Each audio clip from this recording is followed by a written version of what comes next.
In mid-19th century Glasgow, where rigid social codes shaped every household, a young woman named Madeleine Smith moved quietly through the expectations of her class. Her life, defined by order and convention, would soon intersect with events that challenged the boundaries of Victorian propriety and shocked the city forever. Welcome to Darkest Files. I am glad you are here. Share the place and time you are listening from and join our growing community. Please subscribe before we begin now.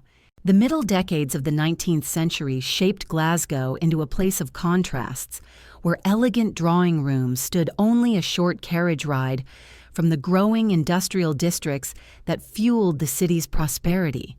The tone of the era was formal, deliberate, and deeply concerned with the preservation of appearances.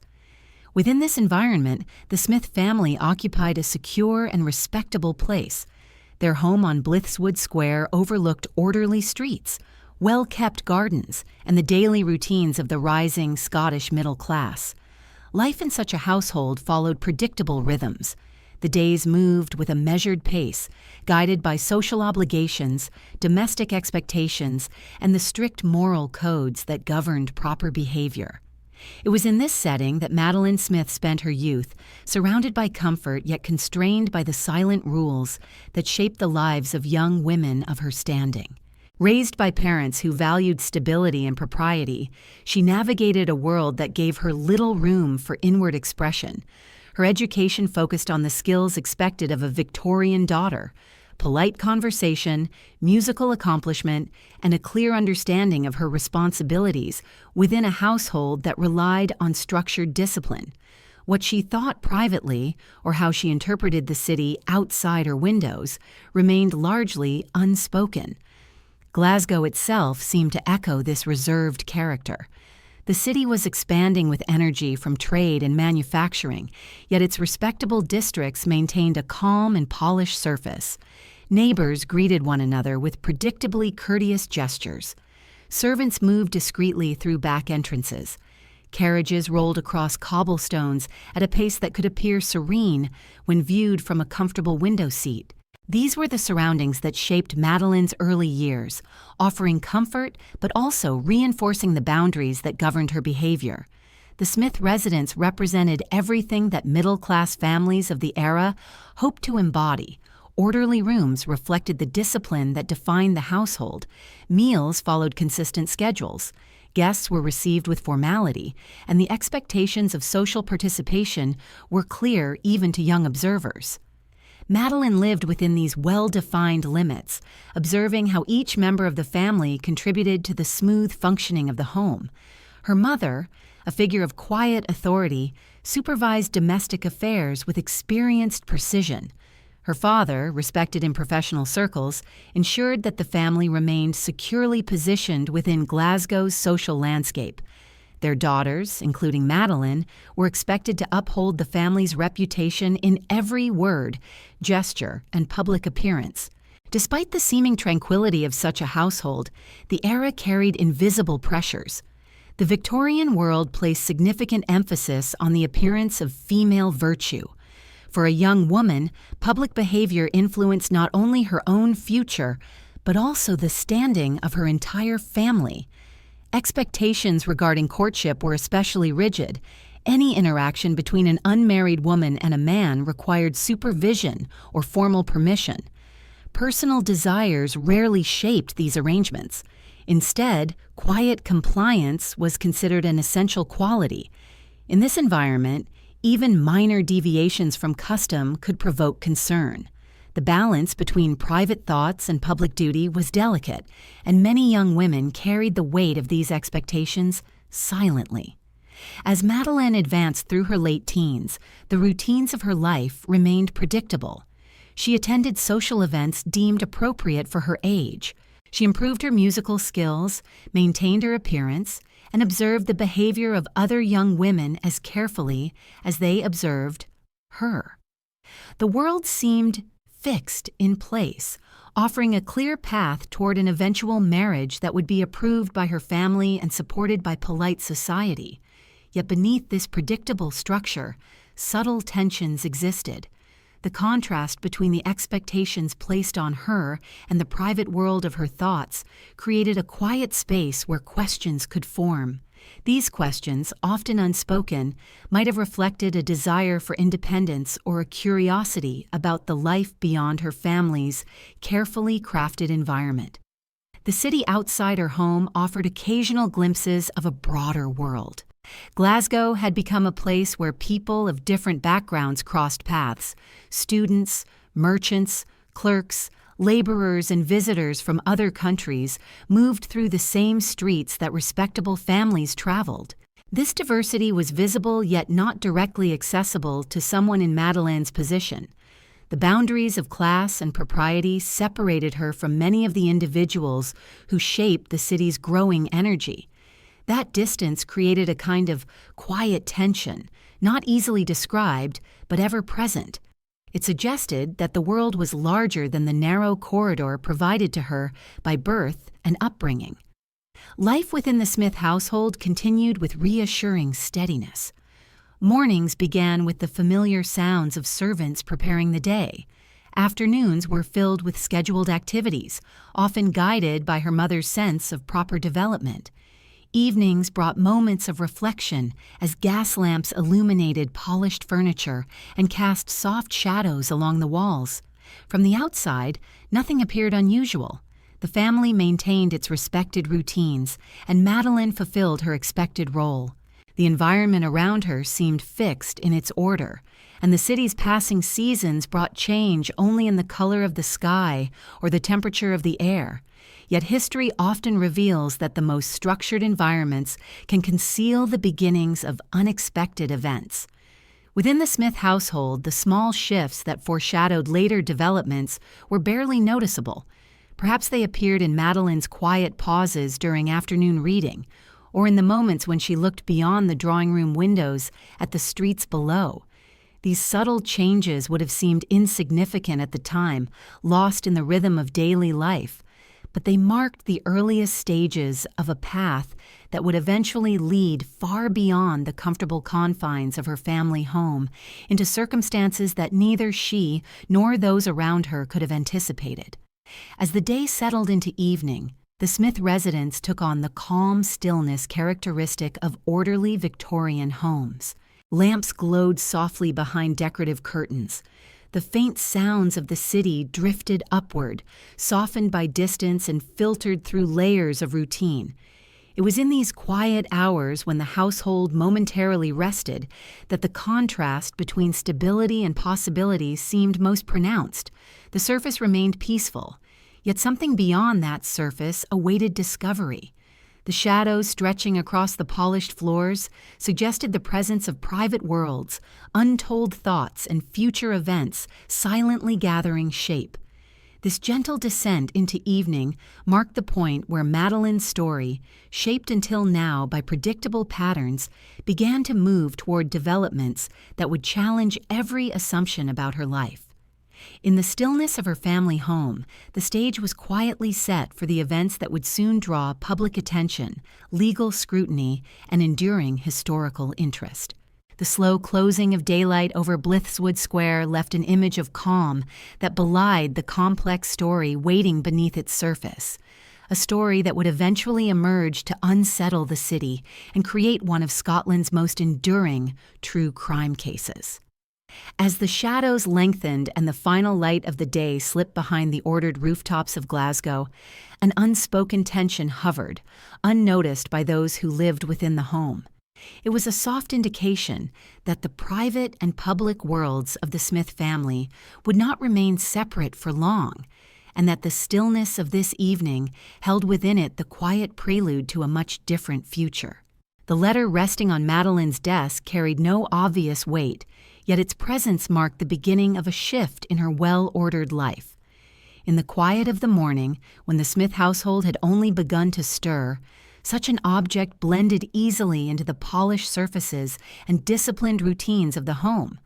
But its arrival symbolized the gradual widening of the world around her, showing how even in a household built upon propriety, influences from beyond could slip quietly inside.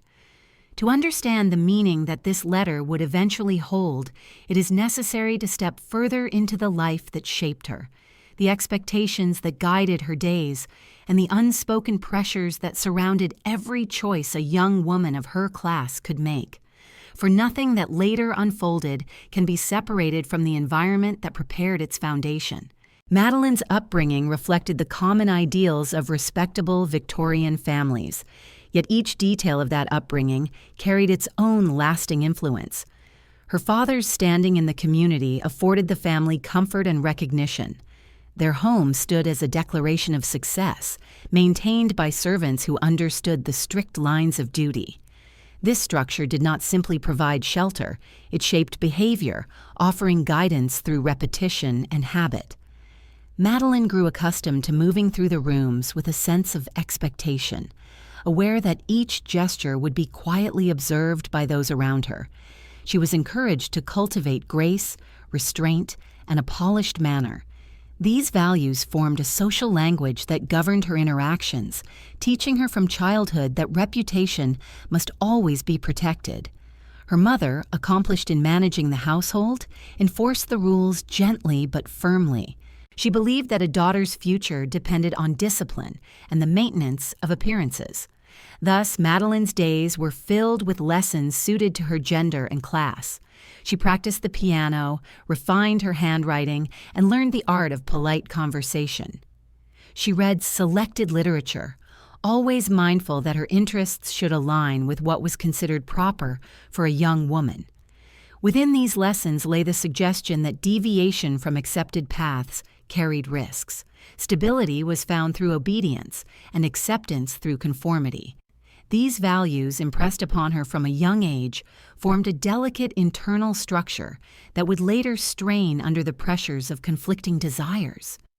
The social gatherings she attended were small, familiar, and carefully supervised. Neighbors visited for afternoon tea, exchanging courteous remarks about the weather, community events, or family news. Older relatives offered advice on propriety, reinforcing the lessons she already lived by. At church, she observed other young women dressed neatly and carrying themselves with the same quiet dignity expected of her. The rituals of Sunday services, with their calm voices and measured hymns, reflected the solemn expectations that govern daily behavior. Within these rituals, Madeleine learned to remain composed even when her private thoughts differed from the script presented to her. Glasgow in this period created a sense of duality for young people, of respectable families. The city was growing rapidly, and its expansion brought unfamiliar sights and sounds into view. Merchants from distant countries arrived with goods for trade. Laborers filled the streets at dawn, heading toward factories that generated noise and energy. Students from different backgrounds appeared in the cafes and libraries near the university. Foreign accents, unfamiliar clothing styles, and new ideas circulated quietly among the busier districts.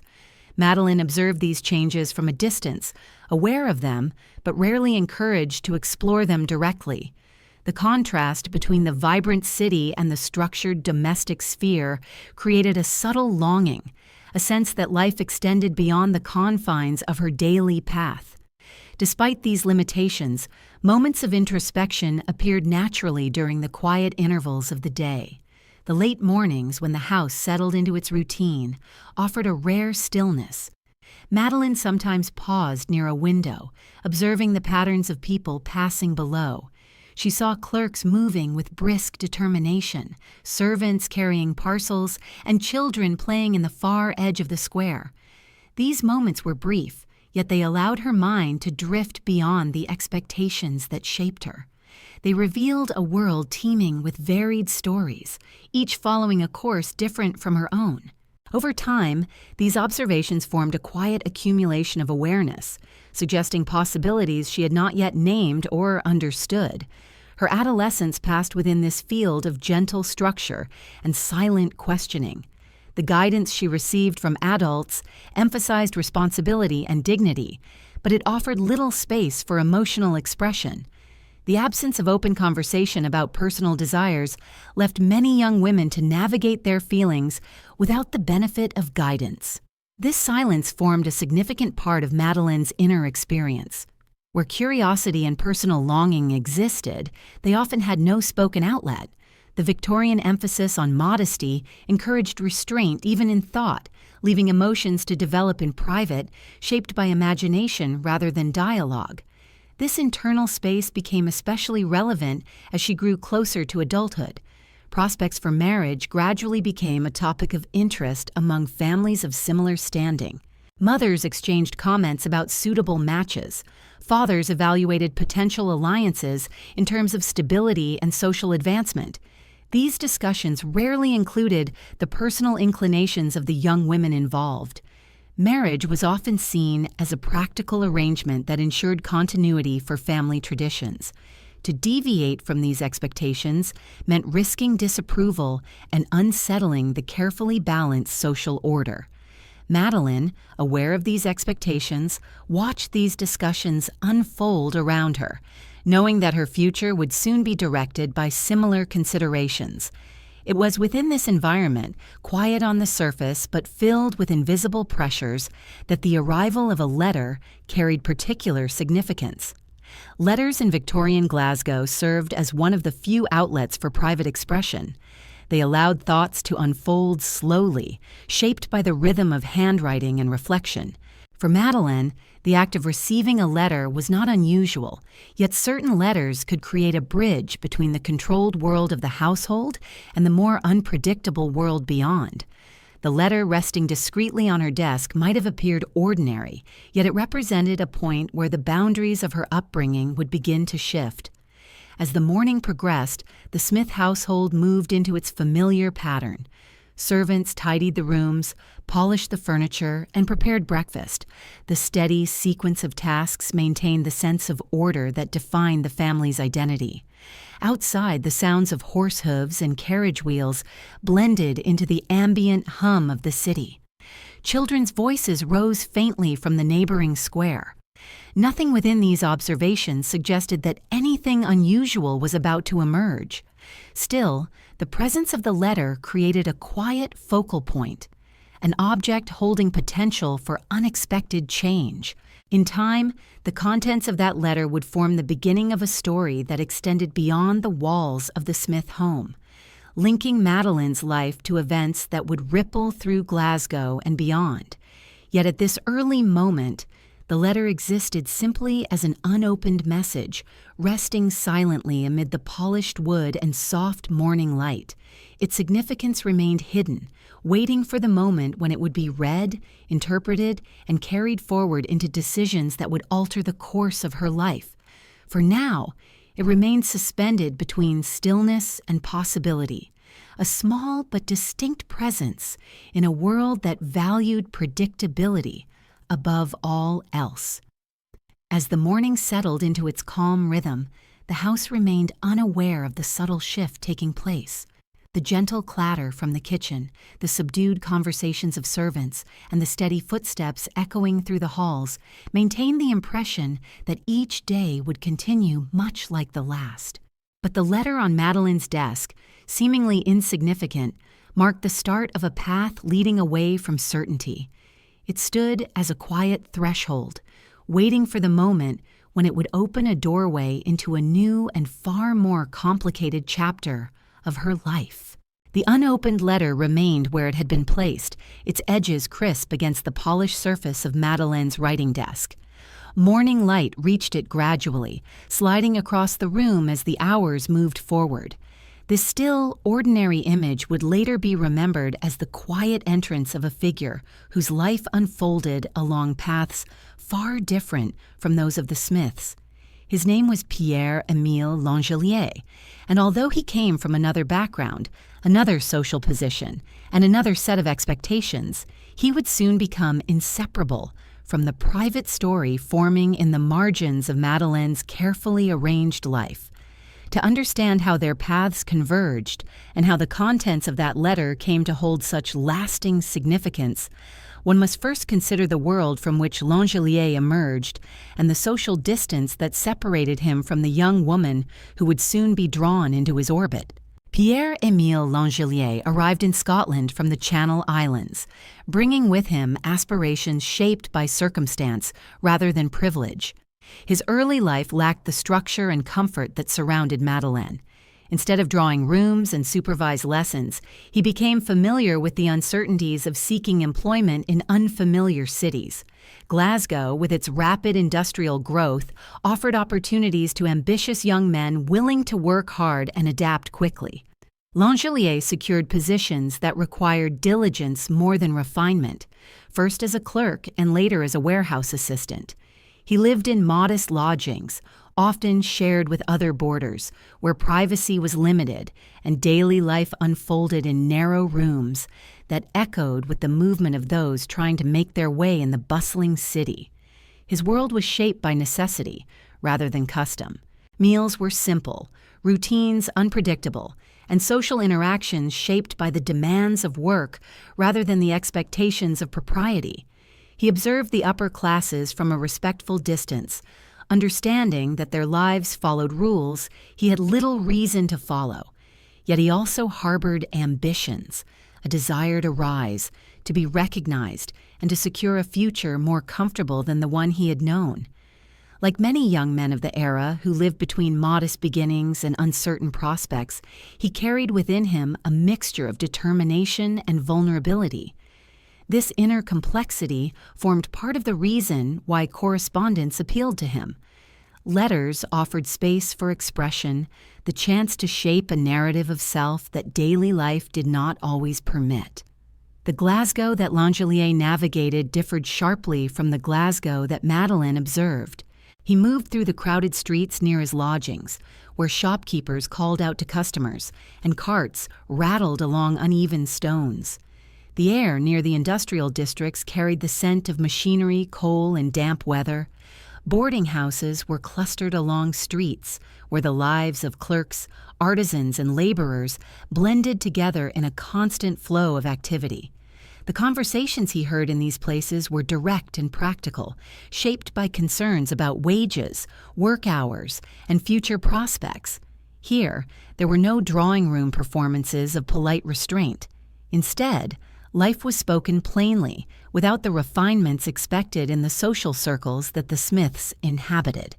Yet despite the differences between their worlds, the city offered occasional points where paths could cross. Public spaces, shared acquaintances, and the social curiosity of youth created small openings through which individuals from different classes might encounter one another. It was through such a point of connection facilitated by acquaintances who moved more freely between social groups that Madeleine and Langelier first became aware of each other. Their initial exchanges carried the tentative energy common to young people discovering a life beyond familiar boundaries. For Madeleine, the contact represented a departure from the closely supervised interactions that shaped her upbringing.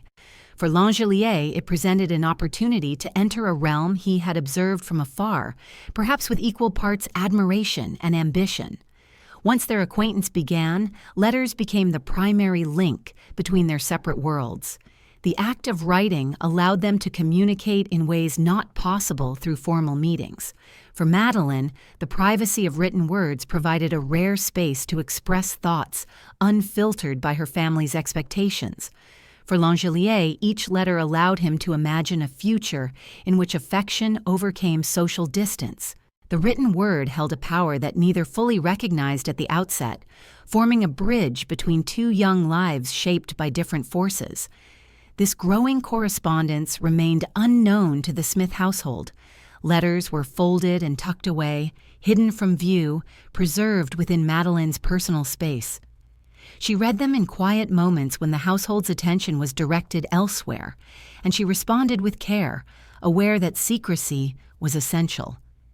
Each exchange added to a quiet accumulation of sentiment, creating a relationship that existed beyond the boundaries established by her upbringing. In time, these letters would become the most critical pieces of evidence in a case that captured national attention. But in these early stages, they represented nothing more than a private connection, fragile and unseen. While letters allowed the relationship to develop quietly, Occasional meetings added a new dimension. Glasgow's streets offered the pair discreet locations where they could meet without attracting attention. These interactions were brief, shaped by the need for caution. The city at dusk, with its softened colors and diminishing crowds, provided small windows of safety. The sound of distant carriage wheels, the dim glow of gas lamps, and the measured steps of passers-by created a backdrop for moments that neither family nor colleagues knew existed. Madeleine, unused to such secrecy, found herself navigating unfamiliar emotions. Langelier, drawn deeply into the connection, grew increasingly invested. As the correspondence expanded, a gradual imbalance began to appear in their expectations. Langelier interpreted Madeleine's letters with an intensity shaped by his own hopes. Their tone, shaped by the romantic language common in Victorian writing, carried meanings that could easily be magnified. Madeleine's world, however, remained guided by the expectations of her family, and she continued to participate in the structured social events that shaped her future. These parallel paths would eventually clash, but at this early stage, the differences remained hidden beneath the surface of growing affection. The stack of letters accumulated silently. They lay folded in drawers, beneath personal belongings, or within books that occupied Madeleine's shelves. Each carried reflections and sentiments that seemed private and distant from the disciplined environment of the Smith household. In those quiet corners of her room, the letters existed as small but significant departures from routine. They formed a private archive of thoughts and promises, revealing a side of Madeleine's life unknown to those who believed her days followed the predictable pattern expected of a young woman of her standing. In time, these letters would be handled by investigators, scrutinized in courtrooms, and read aloud to audiences who debated her character and intentions. But at this moment in her life, they remained untouched by such scrutiny, serving only as quiet indicators of a relationship not yet tested by conflict. They represented the beginnings of a story that seemed, in its early stages, filled with possibility rather than danger. As daylight faded across Glasgow and lamps were lit inside the Smith household, the presence of these letters became more poignant. The city settled into its evening rhythms, with boarding houses preparing for night and respectable homes withdrawing into their quiet routines. In this soft period between day and night, the letters gathered in number, each one adding to the subtle but growing distance between Madeleine's public life and her emerging private world. Their accumulation created an open question, barely perceptible but undeniably present. How long could such secrecy remain undisturbed? The answer, though far from visible at this stage, waited just beyond the horizon of ordinary life, ready to reshape the path of both individuals in ways neither could anticipate. The letters, now forming a discreet bundle hidden within Madeleine's room, represented a growing thread between two young lives that otherwise existed in different spheres.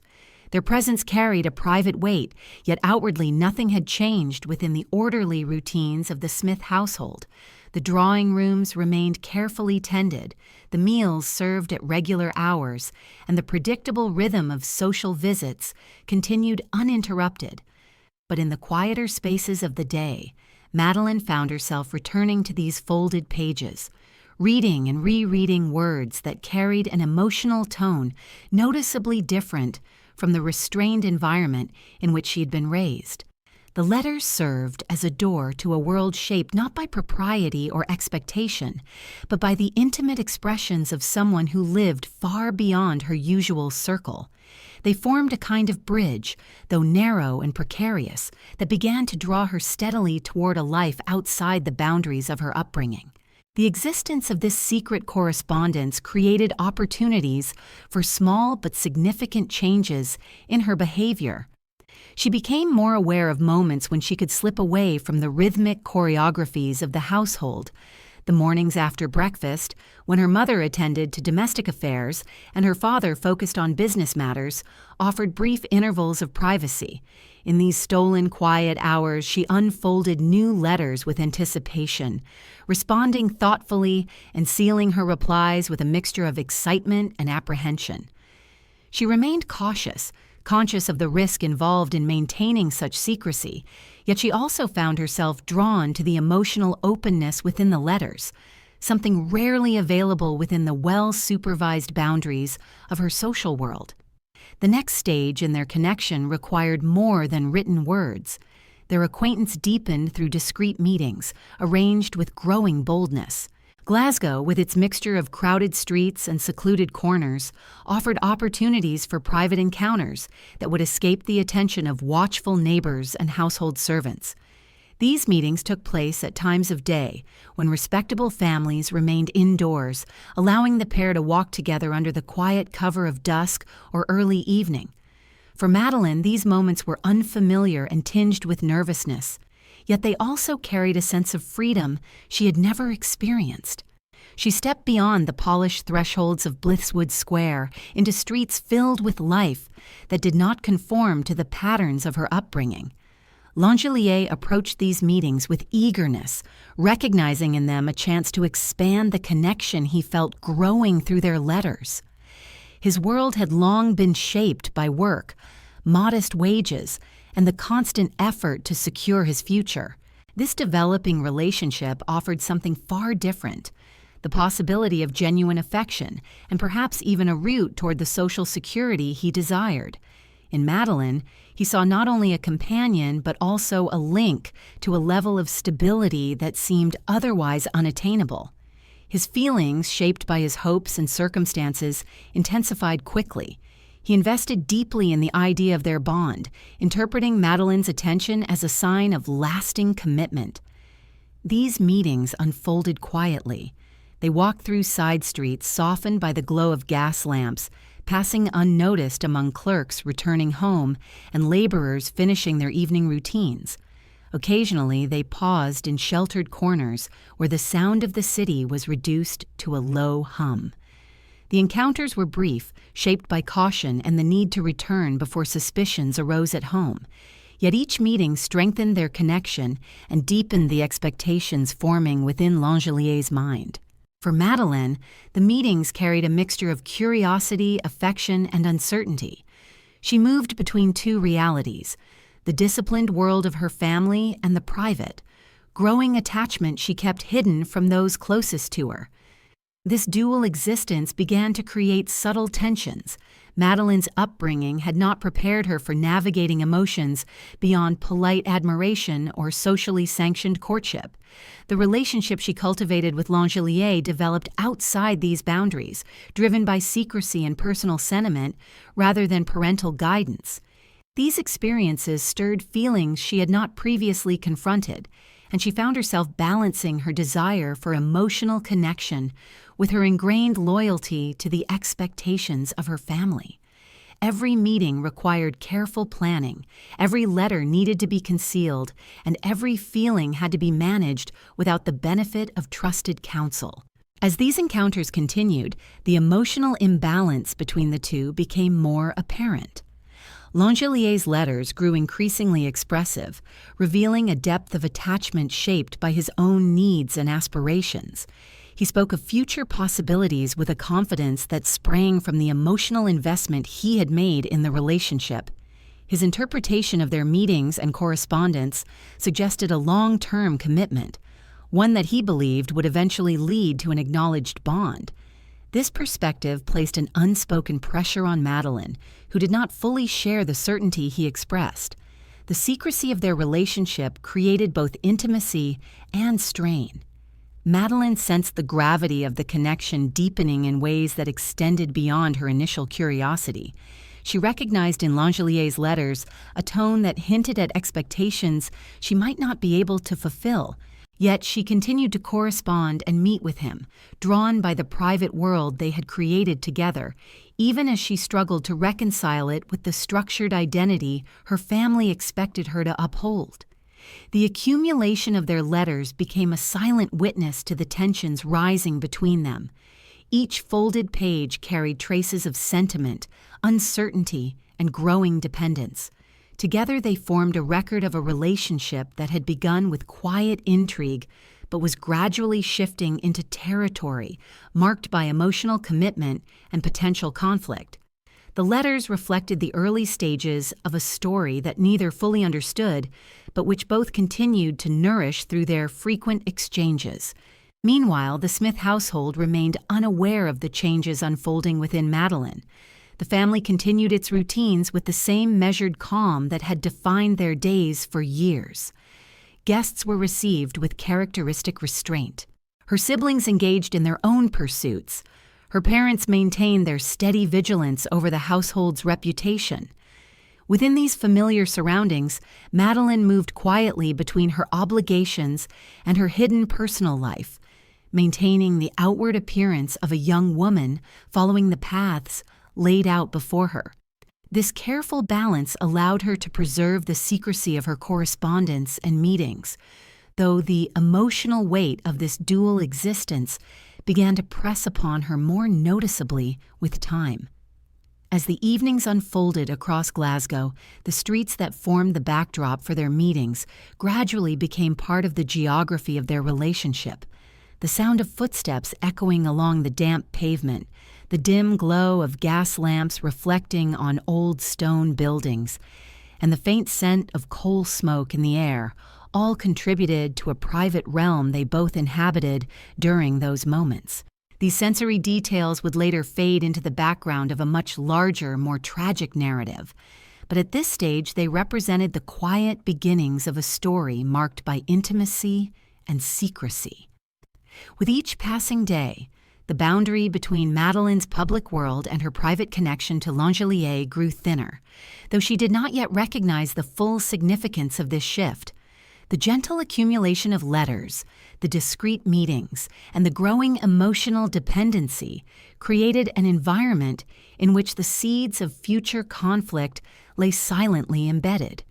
For the moment, however, these details remained small and seemingly manageable, overshadowed by the soft allure of a private bond that had not yet revealed its deeper consequences. The letters, now resting in hidden corners of her room, stood as an open question. How long could such a relationship exist unnoticed? And what direction would it take as emotions deepened on one side and uncertainty grew on the other? The answer remained concealed within the quiet spaces of her life, waiting to emerge as the story moved steadily toward a future that neither participant could foresee from these early delicate moments. The strain that had begun to form around their meetings settled quietly between them, subtle at first but increasingly evident as the months passed. What began as a private curiosity had grown into a relationship defined by secrecy and conflicting expectations, shaped heavily by the different worlds Madeleine and Langelier inhabited. After one of their clandestine meetings, when twilight softened Glasgow's streets and the city prepared for the stillness of night, both returned to their respective homes carrying unspoken worries. In her room, Madeleine paused before her mirror, sensing a faint unease that she could neither dismiss nor fully articulate. The air carried the weight of something unsettled, a sense that the boundaries between affection and obligation were beginning to shift in ways she had not anticipated. The silence that followed that meeting marked the start of a new phase in their relationship, one defined less by the thrill of secrecy and more by the growing tension that accompanied their divergent hopes. Beyond the walls of her home, another development began to shape her life, one rooted firmly in the customs of her class. As she entered an age considered suitable for marriage, conversations among her family and their acquaintances turned naturally toward prospects that reflected the values of respectable society. These discussions were quiet, polite, and shaped by the understanding that marriage served not only personal happiness, but also the maintenance of social standing. Suitors from appropriate families were occasionally mentioned in conversation, sometimes indirectly, as mothers compared the virtues and ambitions of their sons. These exchanges, though restrained, carried clear implications for Madeleine's future. They did not consult her feelings or ask her preferences. Instead, they reflected the expectation that a young woman should fulfill her role within the carefully ordered structure of her family. It was during this period that a young man named William Harper Minnock entered her social sphere.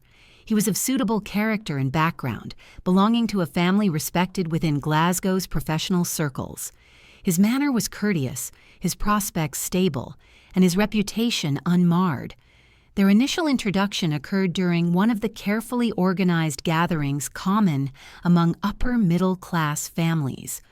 Madeleine's parents regarded him favorably, recognizing in him the qualities they believed essential for their daughter's eventual happiness. He represented the path they expected her to follow, predictable, respectable, and aligned with the social environment that defined their identity. In contrast to the emotional uncertainty surrounding her secret meetings with Langelier, conversations with Minnock unfolded with ease and propriety. Their interactions took place in drawing rooms filled with family members and acquaintances, where the tone of every exchange was shaped by polite restraint. The setting offered comfort and familiarity, reinforcing the values that had shaped Madeleine's upbringing. Within this world, everything appeared steady and secure. It was a life she understood instinctively, one that promised stability rather than secrecy. Her parents, observing her quiet demeanor during these encounters, believed she was moving naturally toward the expectations they had always held for her. This growing attention from a respectable suitor created an internal conflict that Madeleine struggled to manage. Her emotional connection with Langelier had grown gradually and privately, shaped by the unique intimacy of letters and discreet encounters. Yet the presence of Minnock, along with the approval he received from her family, reminded her of the life she had been raised to pursue. The contrast between these two paths placed a heavy burden upon her, though she hid this tension behind the composed exterior expected of her. She found herself caught between loyalty to her upbringing and the private relationship she had nurtured in secrecy, unsure of how to reconcile these conflicting parts of her life. Langelier, unaware of the new developments taking shape within the Smith household, continued to interpret Madeleine's letters and meetings as signs of deepening commitment. His attachment had grown stronger and more possessive, shaped partly by his own hopes and partly by the social distance he sought to overcome. He began to express expectations that suggested an eventual marriage between them. In his mind, their exchanges held a significance that transcended the boundaries of class. The emotional investment he placed in the relationship left little room for doubt. He believed their connection carried the promise of a shared future, and he clung to this belief with unwavering certainty. Madeleine, however, felt this shift acutely. The once gentle tone of their correspondence now carried an intensity she found increasingly difficult to manage. He asked more questions, expressed more demands, and spoke of their bond with a sense of ownership that unsettled her. Her own uncertainty grew as she sensed the expectations he carried. At the same time, she knew that her family's approval of Minnock implied a future she could not easily dismiss. The emotional balance that had once allowed her to navigate both worlds began to deteriorate. The tension between these conflicting paths reached a quiet peak when Madeleine attempted, indirectly at first, to distance herself from Langelier. Her letters grew more careful, her meetings less frequent. Each change, though subtle, created ripples in their relationship. Langelier noticed every shift in tone and responded with a combination of anxiety and insistence. His expectations, shaped by months of emotional investment, left him unwilling to accept the possibility that Madeleine might withdraw. The thought of losing her ignited deeper fears, which he expressed with a persistence that only intensified her sense of unease. Her hesitation created a widening gap between them, though the connection had not yet broken. Social commitments increased within her family, and she found fewer opportunities to meet with Langelier.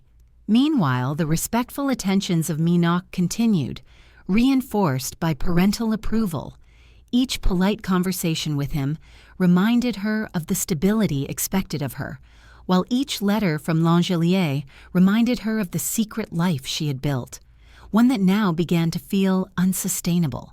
Within this growing divide lay a question she could not escape. How could she reconcile the hopeful expectations of her family with the increasingly burdensome expectations of her secret companion? The emotional conflict became harder to ignore as the weeks progressed. Her upbringing drew her toward the structured future she had always known, while her past choices bound her to a relationship that no longer aligned with her sense of security. The strain reached a turning point when Langelier, sensing her withdrawal, hinted at the letters he kept, letters that contained expressions she had never meant for others to read.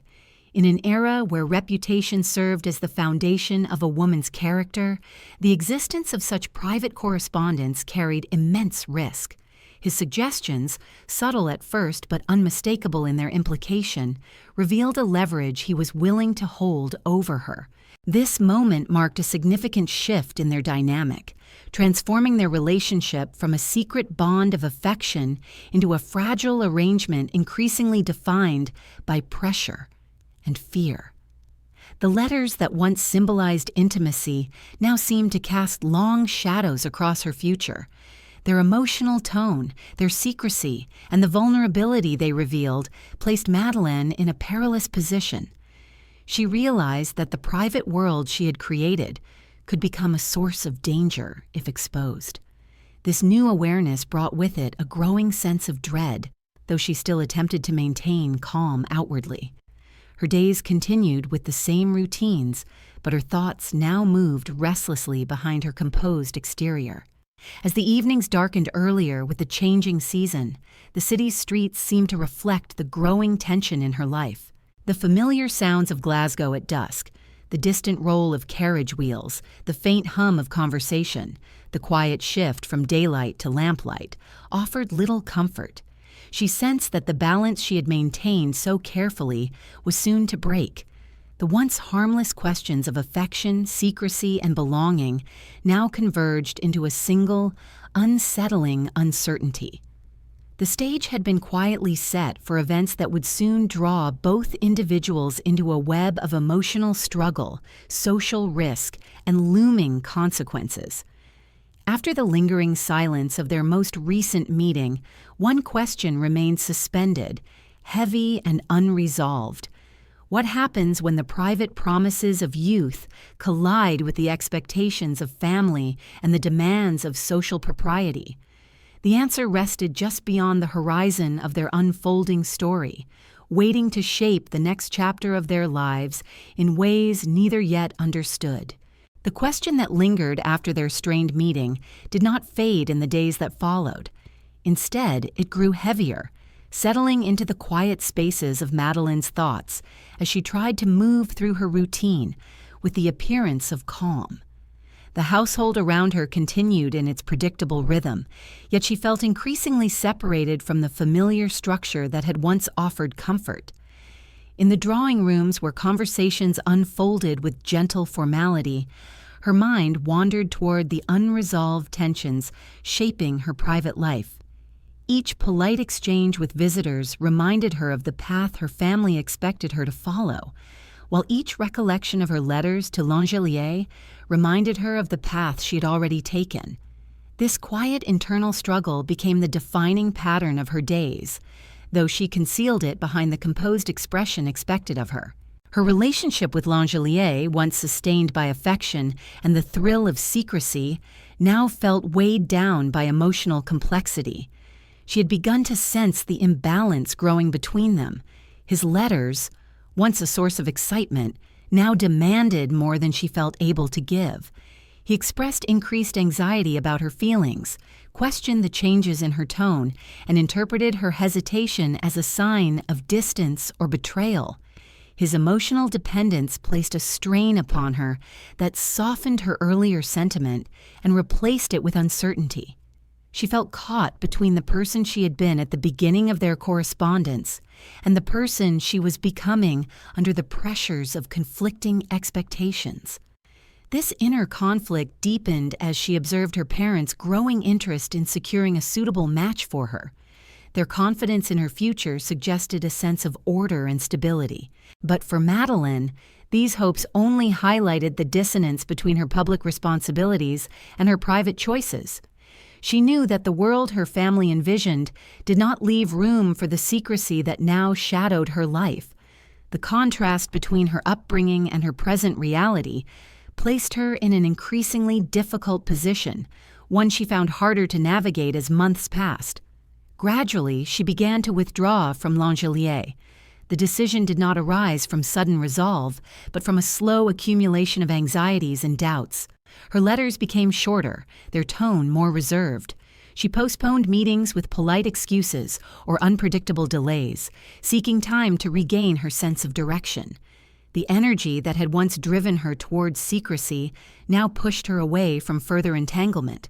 She feared that their correspondence had led her too far from the values she had been taught to uphold, and she worried that continuing the relationship would only complicate her future further. Langelier perceived this change with mounting distress. His letters reflected a growing fear that she was slipping away from him. He responded with heightened emotional pressure, expressing his feelings in strong terms and questioning the sincerity of her affection. He urged her to explain the reasons for her withdrawal, interpreting her caution as rejection. His persistence intensified the strain she already felt. Where Madeleine sought distance to think, he pressed closer, unwilling to accept the shifts taking place in her heart. In Victorian society, promises made in private correspondence carried implications that extended far beyond words on paper. The letters exchanged between them contained sentiments that, if revealed, could damage the reputation of a young woman from Madeleine's standing. She had written with honesty during times of heightened emotion, using expressions that reflected trust and intimacy. Now, in the shadow of her withdrawal, those words became a source of vulnerability. The thought of these letters being exposed brought a sense of fear that settled deeply within her. Langelier, aware of the significance such letters held, began to allude to their existence in ways that unsettled her. He never directly threatened her, but the tone of his writing changed subtly. He reminded her of their correspondence, the promises she had made, and the emotional commitments he believed she had offered. These statements carried an implicit warning that he could reveal the letters if she distanced herself further. For Madeleine, this moment marked the point where her private world shifted from affectionate secrecy to uneasy dependence.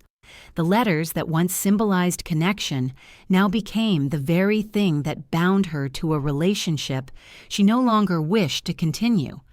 Feeling increasingly trapped, she attempted to navigate a quiet separation.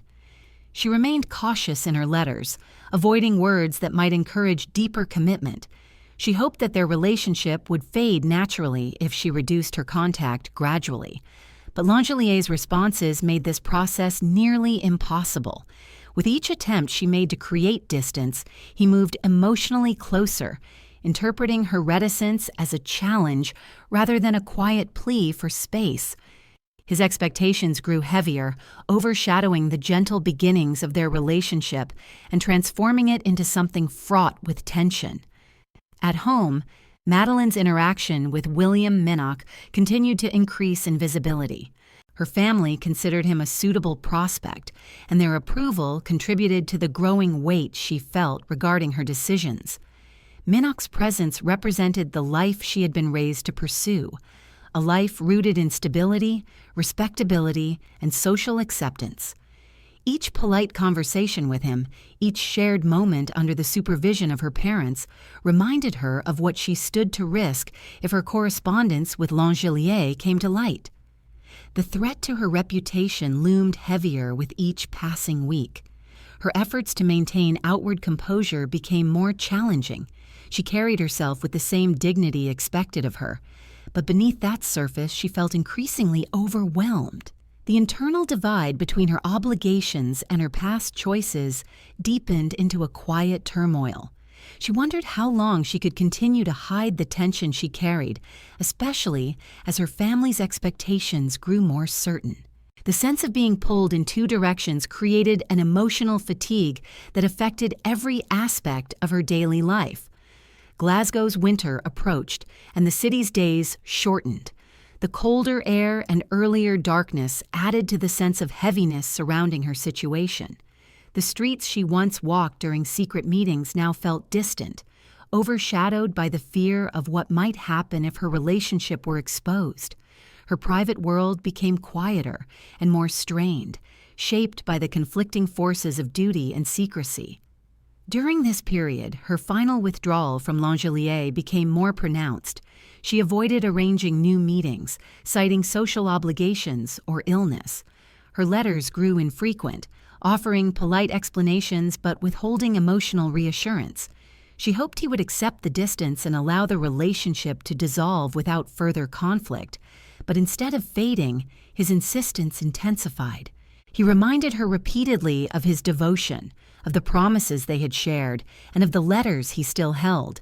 His words hinted increasingly at the possibility of disclosure, though he often framed these hints as expressions of desperation rather than deliberate threats. Madeleine, now fully aware of the precarious position her past choices placed her in, felt cornered. The letters she had once written freely now seemed to echo with dangerous potential.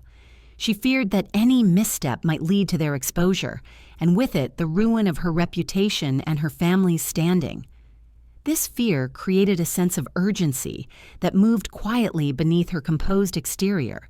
She understood with growing clarity that the future she had envisioned with her family could be jeopardized by the emotional instability of the man she once trusted. As winter settled around Glasgow, their relationship entered a silent decline, marked by tension on one side and increasing desperation on the other. The letters continued to be exchanged, but they no longer carried the warmth of earlier days. Instead, they moved back and forth with the weight of expectation and fear. The question she had once asked herself, how to reconcile her private choices with her public obligations, had narrowed into a more immediate concern: how to extract herself safely from a relationship that no longer offered comfort or security. These final stages of withdrawal marked a turning point in the story. The imbalance between them had grown too large to ignore. The secrecy that once protected their relationship now created the pressure that threatened to unravel her life. With Langelier holding letters that contained the most vulnerable parts of her past, Madeleine sensed that the conflict between them would soon escalate. The unresolved tension that settled over their correspondence created the quiet prelude to events that would soon unfold with far greater seriousness. As the year continued forward, the question that hovered over her life grew more pressing. How could she free herself from a connection that now felt like a looming threat? The answer remained elusive, hidden beneath the layers of fear and uncertainty that shaped her days. And in the silence of her private thoughts, another question formed with increasing clarity. What would happen if Langelier refused to let her go? That question would soon shape the next chapter of a story that had shifted from secret affection to an increasingly dangerous entanglement. The unsteady atmosphere that surrounded Madeleine's attempts to withdraw from the relationship became a constant presence in her life, shaping her thoughts from the moment she rose each morning until she finally returned to her room at night. Her days retained their outward structure, yet beneath that familiar rhythm lay a deepening anxiety that altered the way she moved through each hour. She became more deliberate, more cautious, measuring her words carefully during family conversations and monitoring her behavior during social visits. The tension created by Langelier's persistence and the silent threat of her letters hung heavily over her, leaving her increasingly aware that the situation she had once entered with hope now held the capacity to alter her future irrevocably. As she continued to distance herself, the emotional imbalance between them grew sharper. Langelier responded to her withdrawal with heightened urgency. He wrote more frequently, his letters filled with a mixture of longing, fear, and pressure.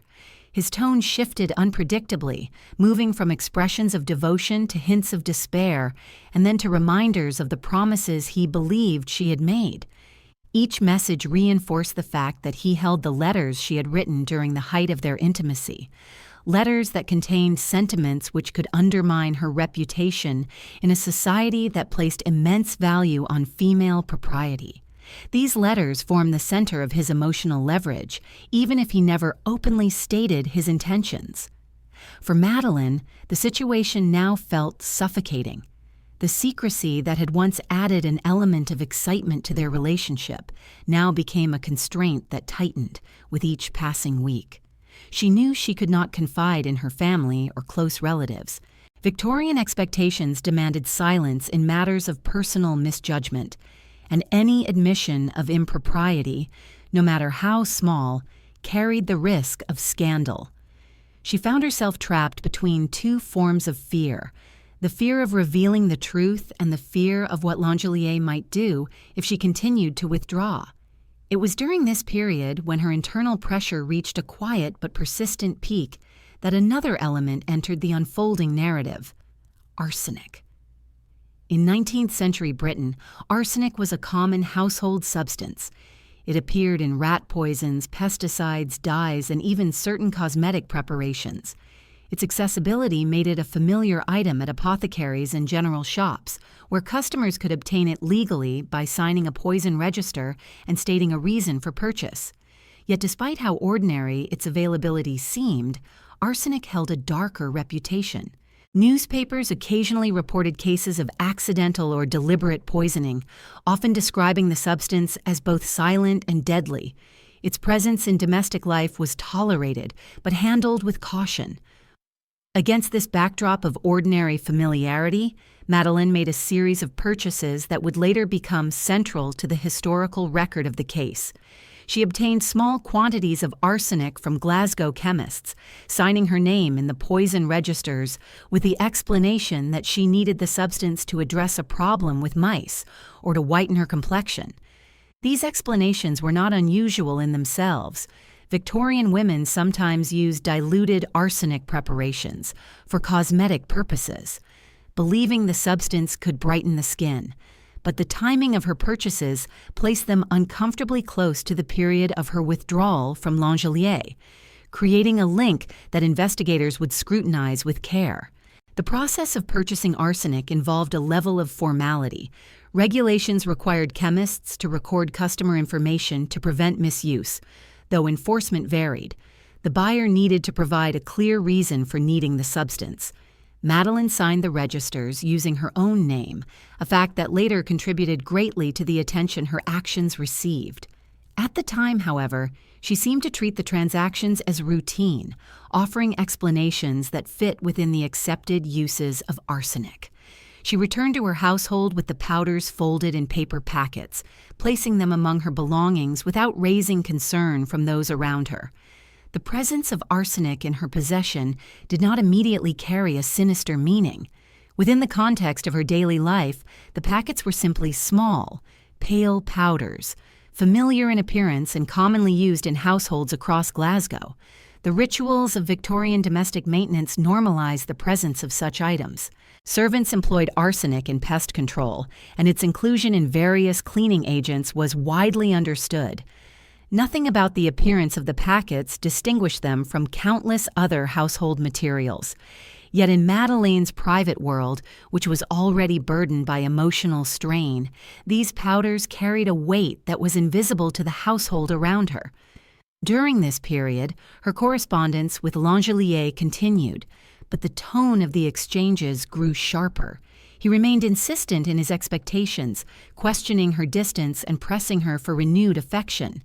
She responded with caution, avoiding commitments while attempting to maintain civility.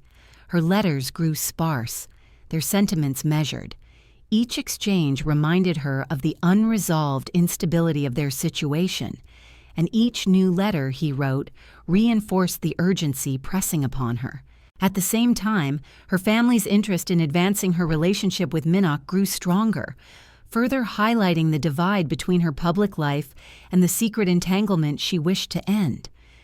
The arsenic packets lay quietly among her belongings during this time, their presence unremarked upon by anyone in the household. They appeared no different from the countless items that filled the drawers and cabinets of Victorian homes.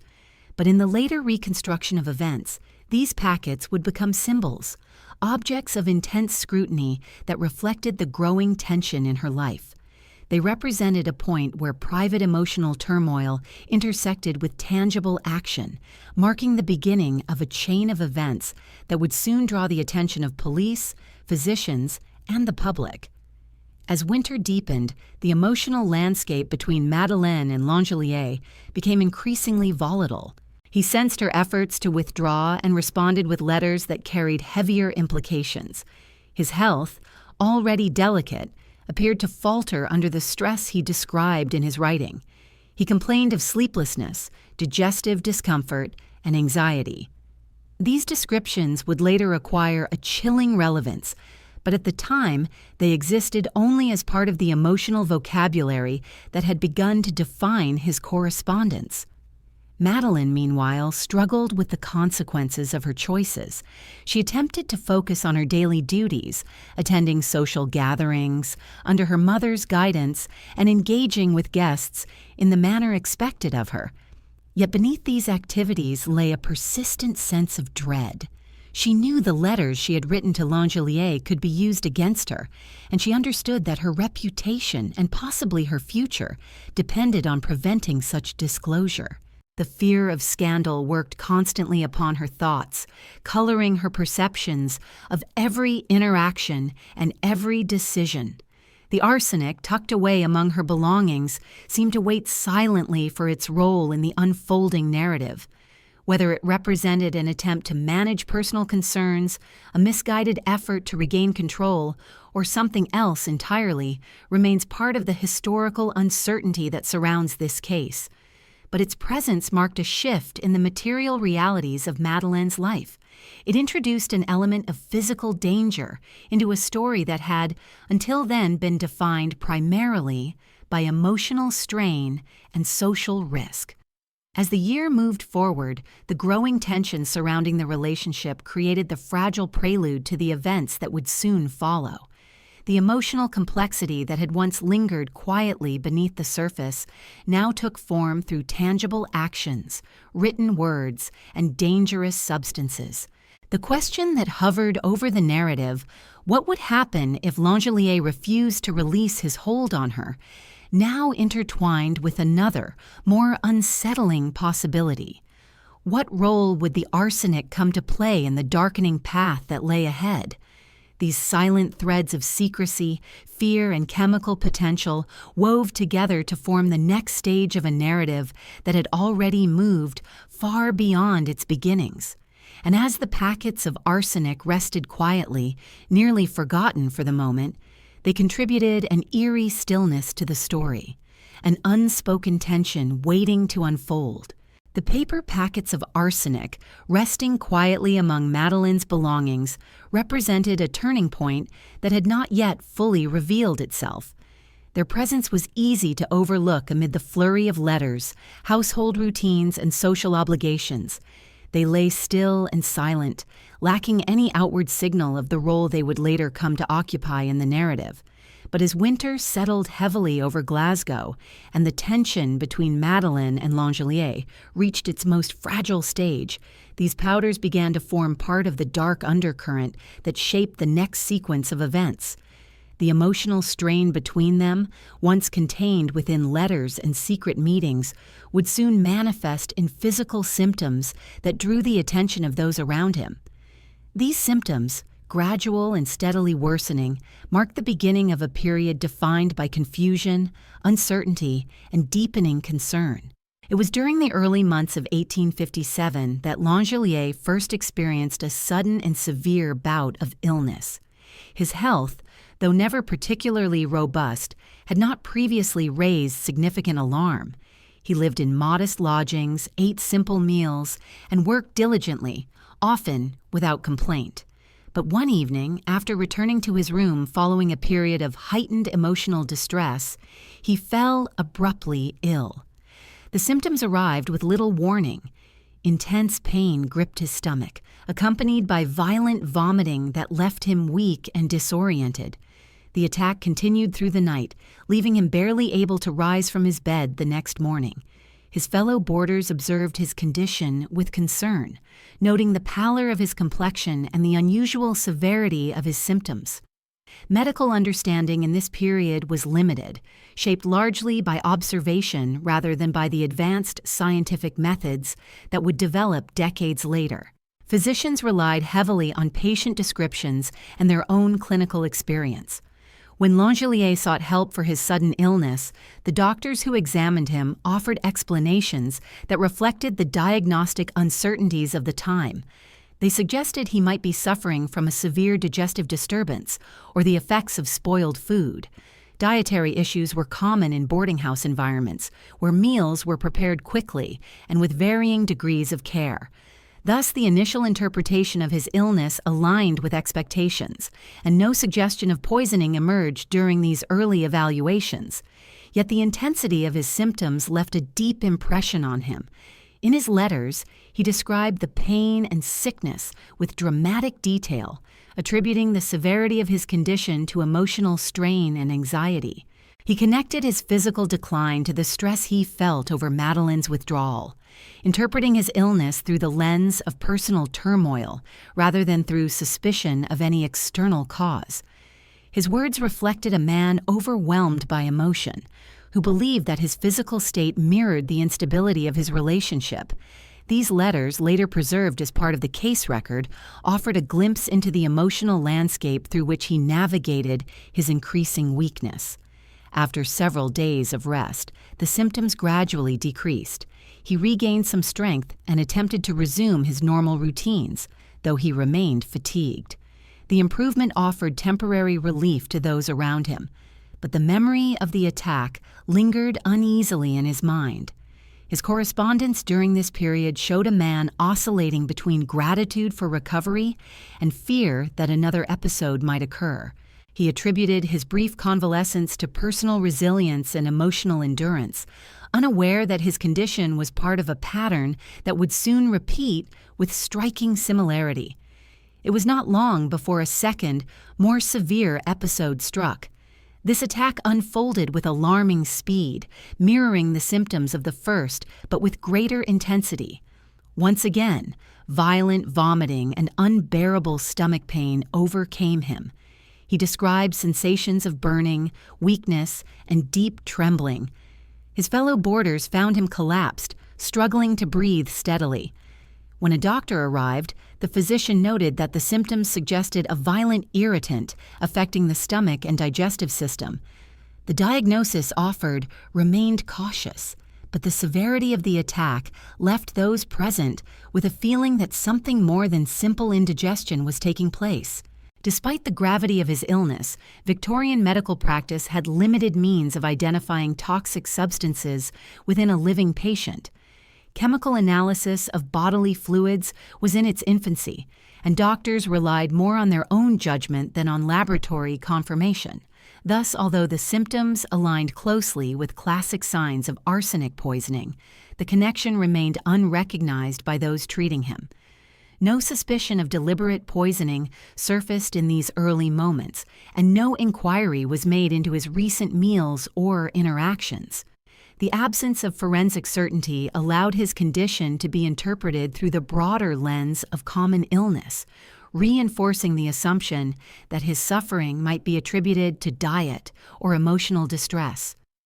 During this period, Madeleine continued to move through her days with the composed exterior expected of her. She remained unaware of the full severity of Langelier's condition, though letters from him suggested increasing concern. Her own emotional state remained fragile. The pressures surrounding her personal life, combined with the growing attention from her family toward her future with Minoch, left her in a state of silent tension. When she received news of the worsening relationship dynamic through Langelier's correspondence, she responded with caution, attempting to avoid language that might renew his hopes or provoke further distress. Yet her attempts to distance herself did little to ease the situation.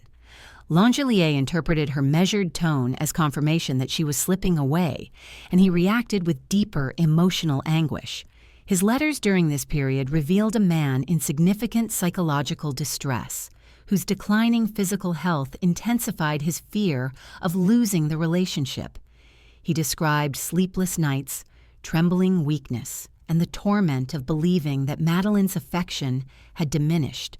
His health became intertwined with his emotional turmoil, creating a cycle in which each amplified the other. After the second attack, he again appeared to improve, though the recovery was slow. His appetite remained diminished, and he moved with the unsteadiness of someone who had not yet regained full strength. Those around him hoped the worst had passed, unaware that these episodes formed part of a larger pattern that would soon attract public attention. The calm that followed his physical suffering seemed fragile, vulnerable to the slightest disruption. Even within his temporary recovery, traces of anxiety lingered, particularly in his letters. Madeleine, absorbed in her own uncertainties, did not fully grasp the seriousness of his declining health. Her attention remained focused on managing her correspondence carefully, responding in ways that attempted to avoid both cruelty and encouragement. She felt increasingly trapped by the situation, yet remained committed to maintaining outward composure. The secretive nature of their past left her unable to confide in anyone within her household, and thus her internal conflict deepened without relief. The calm following Langelier's second attack formed a brief and fragile interval in the unfolding narrative. It created an illusion that his health might stabilize and that the tension surrounding their relationship might gradually resolve. But beneath the surface, the pattern of his symptoms hinted at a more serious, unresolved threat. The improvement, though welcome, provided no true resolution. Instead, it introduced a false sense of security that would soon be disrupted by events of far greater consequence. As the city of Glasgow continued its winter routines, unaware of the quiet crisis unfolding within a modest boarding house, the narrative moved toward its next turning point. The temporary stillness that settled around Langelier created an uneasy pause, a moment suspended between decline and a future that remained ominously unclear. It was within this uncertain calm that the seeds of the story's next chapter took root, waiting for the moment when they would emerge with undeniable force. The brief calm that followed Langelier's second attack carried with it a deceptive sense of stability. His symptoms had eased, his color improved slightly, and he managed to resume portions of his daily routine. Those around him hoped that the worst had passed, unaware that these small signs of recovery were only temporary. The lingering weakness in his limbs, the intermittent nausea, and the uneasy expression that settled across his features suggested a deeper unrest, one he tried to hide in his determination to return to normal life. Yet beneath this fragile improvement lay an undercurrent of expectation, shaped partly by his own hopes and partly by the correspondence that continued between him and Madeleine. It was within this unstable balance that he received the letters that would urge him toward a final, fateful decision. The days of early March carried a muted chill across Glasgow. The winter had begun to lose its edge, but cold winds still moved through the narrow streets and unsettled the evening air. It was during these days that Madeleine wrote letters requesting a meeting. The precise contents of these letters remain the subject of historical debate, but their existence is not in dispute. Whether she intended to offer explanation, closure, or reassurance, her words were enough to compel Langelier to leave his lodgings despite his weakened physical state. The request for a meeting carried significance for him that extended far beyond a simple conversation. In his mind, the letters represented hope, an opportunity to repair what had begun to fracture between them. His anticipation, though tempered by illness, remained strong. He prepared himself as best he could, dressing carefully despite his lingering fatigue. His movements were unsteady, but he persisted, believing the meeting essential. The emotional hold the relationship exerted over him had not diminished. Instead, it had intensified with his recent suffering.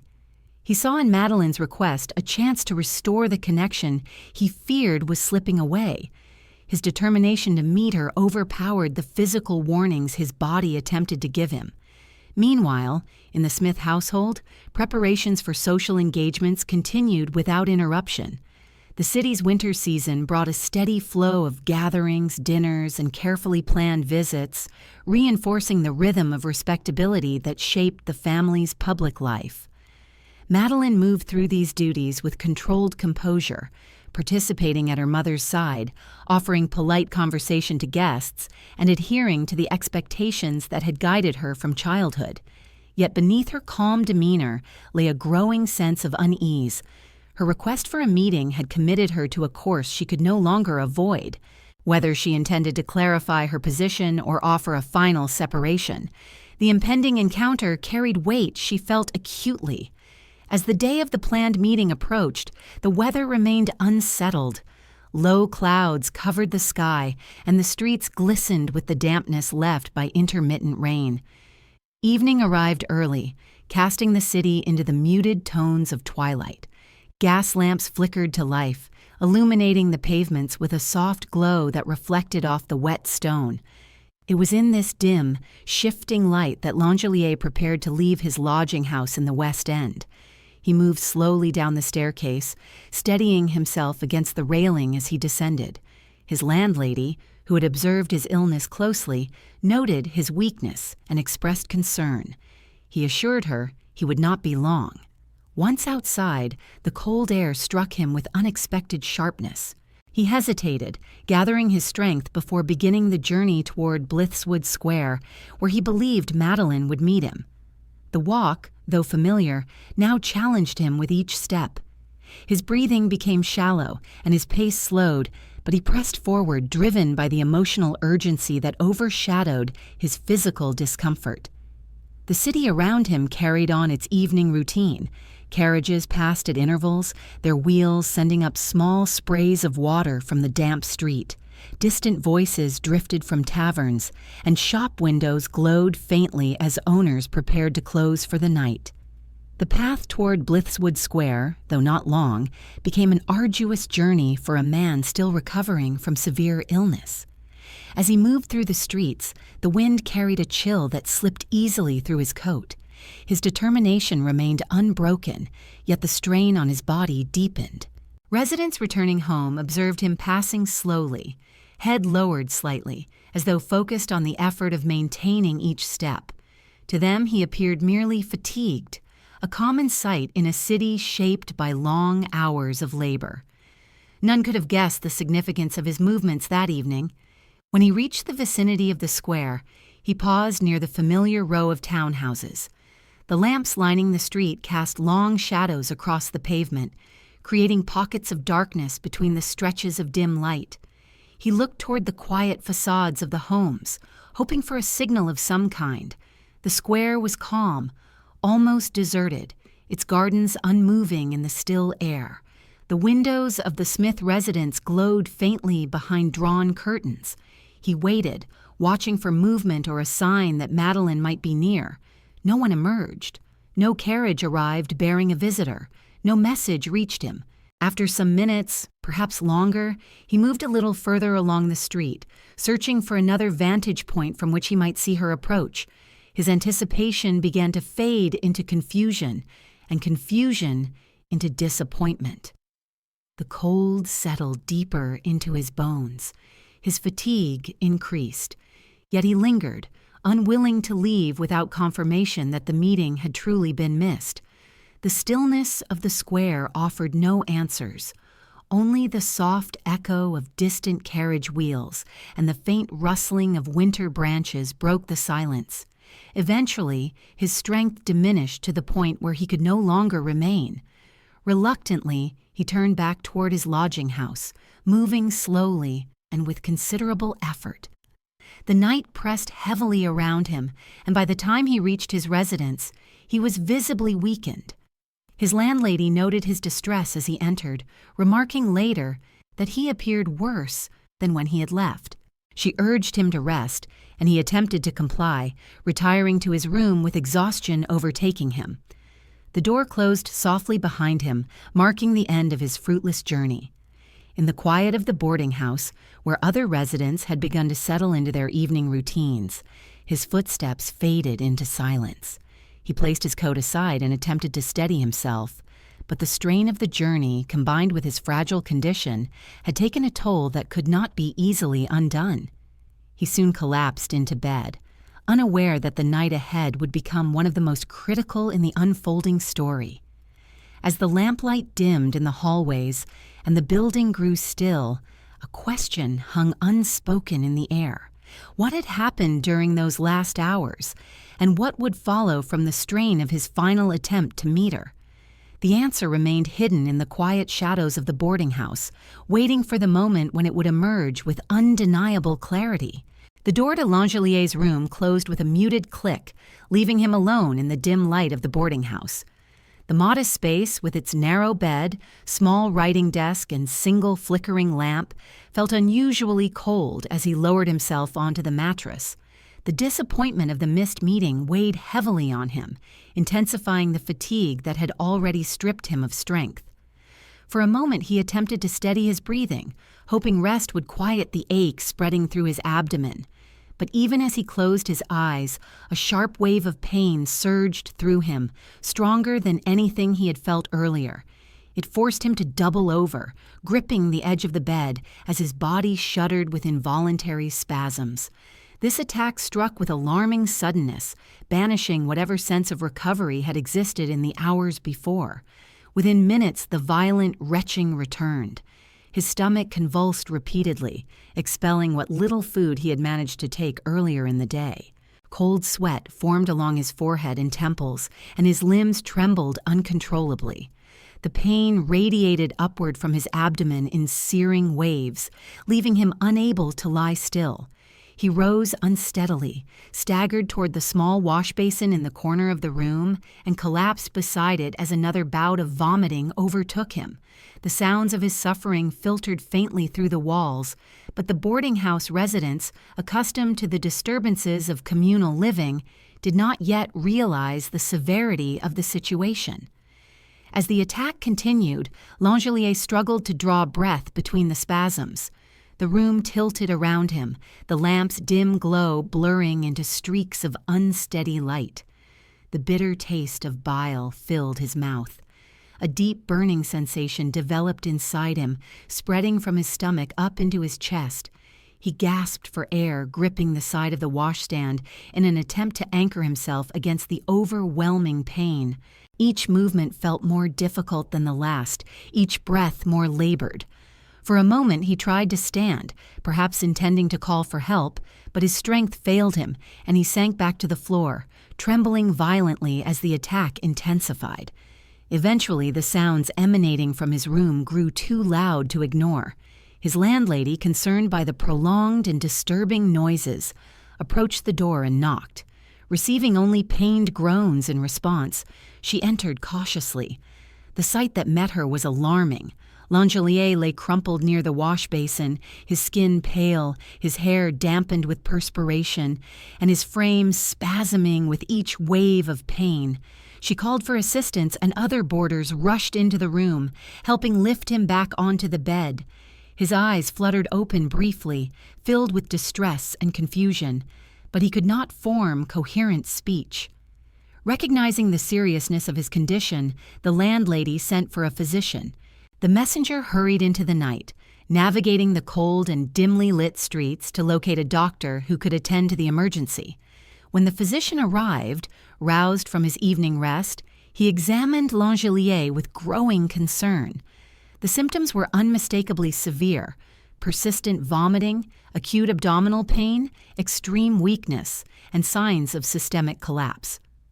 Although medical knowledge at the time did not allow for immediate or definitive diagnosis of poisoning, the doctor noted that the symptoms aligned with those caused by a violent irritant affecting the stomach and intestinal tract.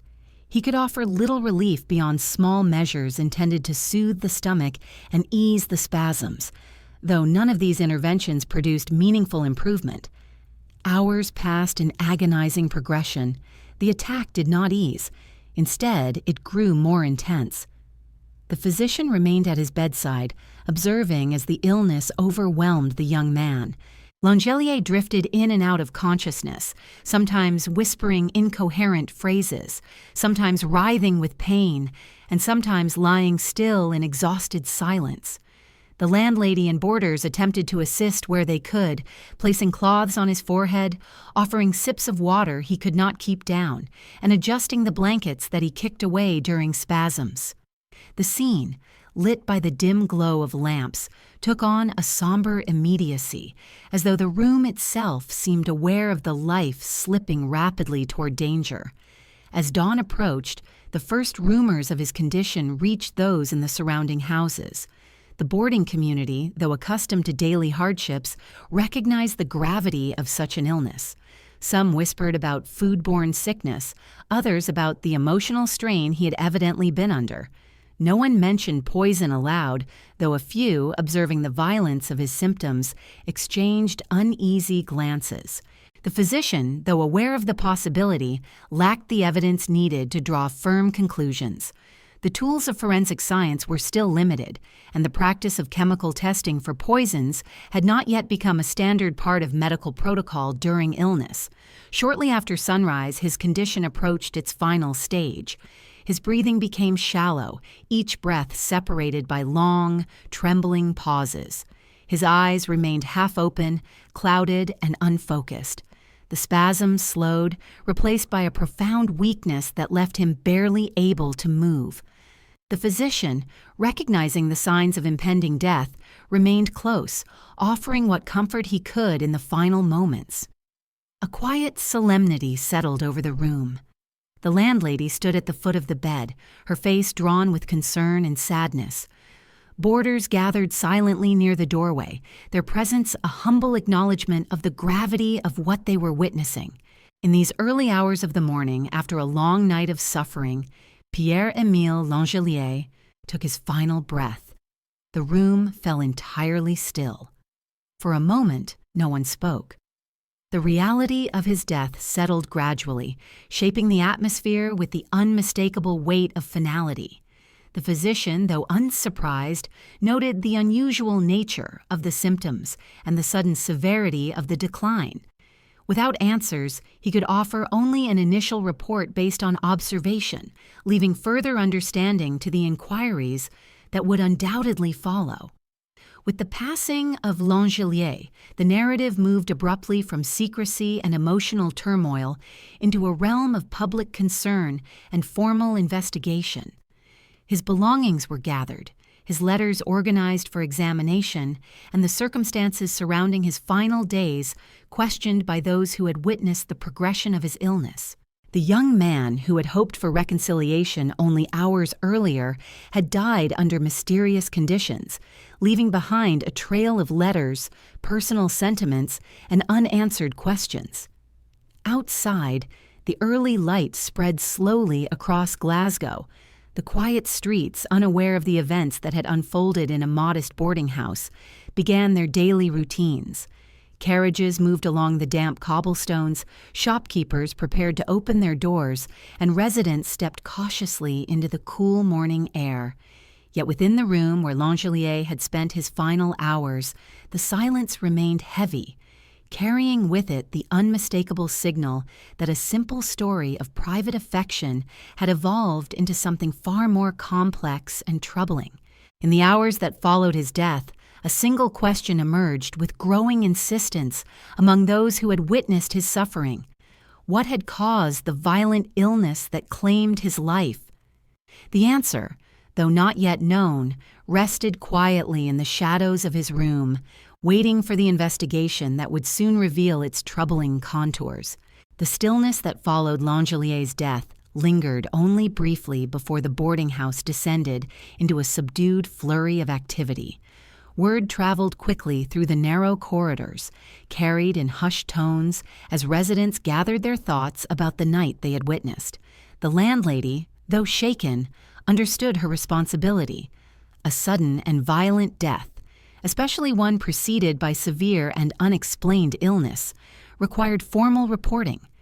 She sent notice to the local authorities shortly after sunrise, informing them that a young lodger had died under circumstances that seemed far from ordinary.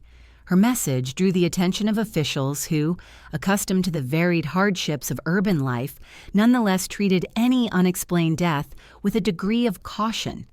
It was this first step that quietly opened the door to what would become one of the most scrutinized investigations of the Victorian era. The investigating authorities arrived at the boarding house by late morning. They entered a building still permeated by the somber remnants of the night before. Residents stepped aside respectfully, aware that a formal inquiry was now unfolding in the corridors they had walked only hours earlier. The officials approached Langelier's room, taking note of the modest furnishings, the closed curtains, and the lingering scent of sickness that hung lightly in the air.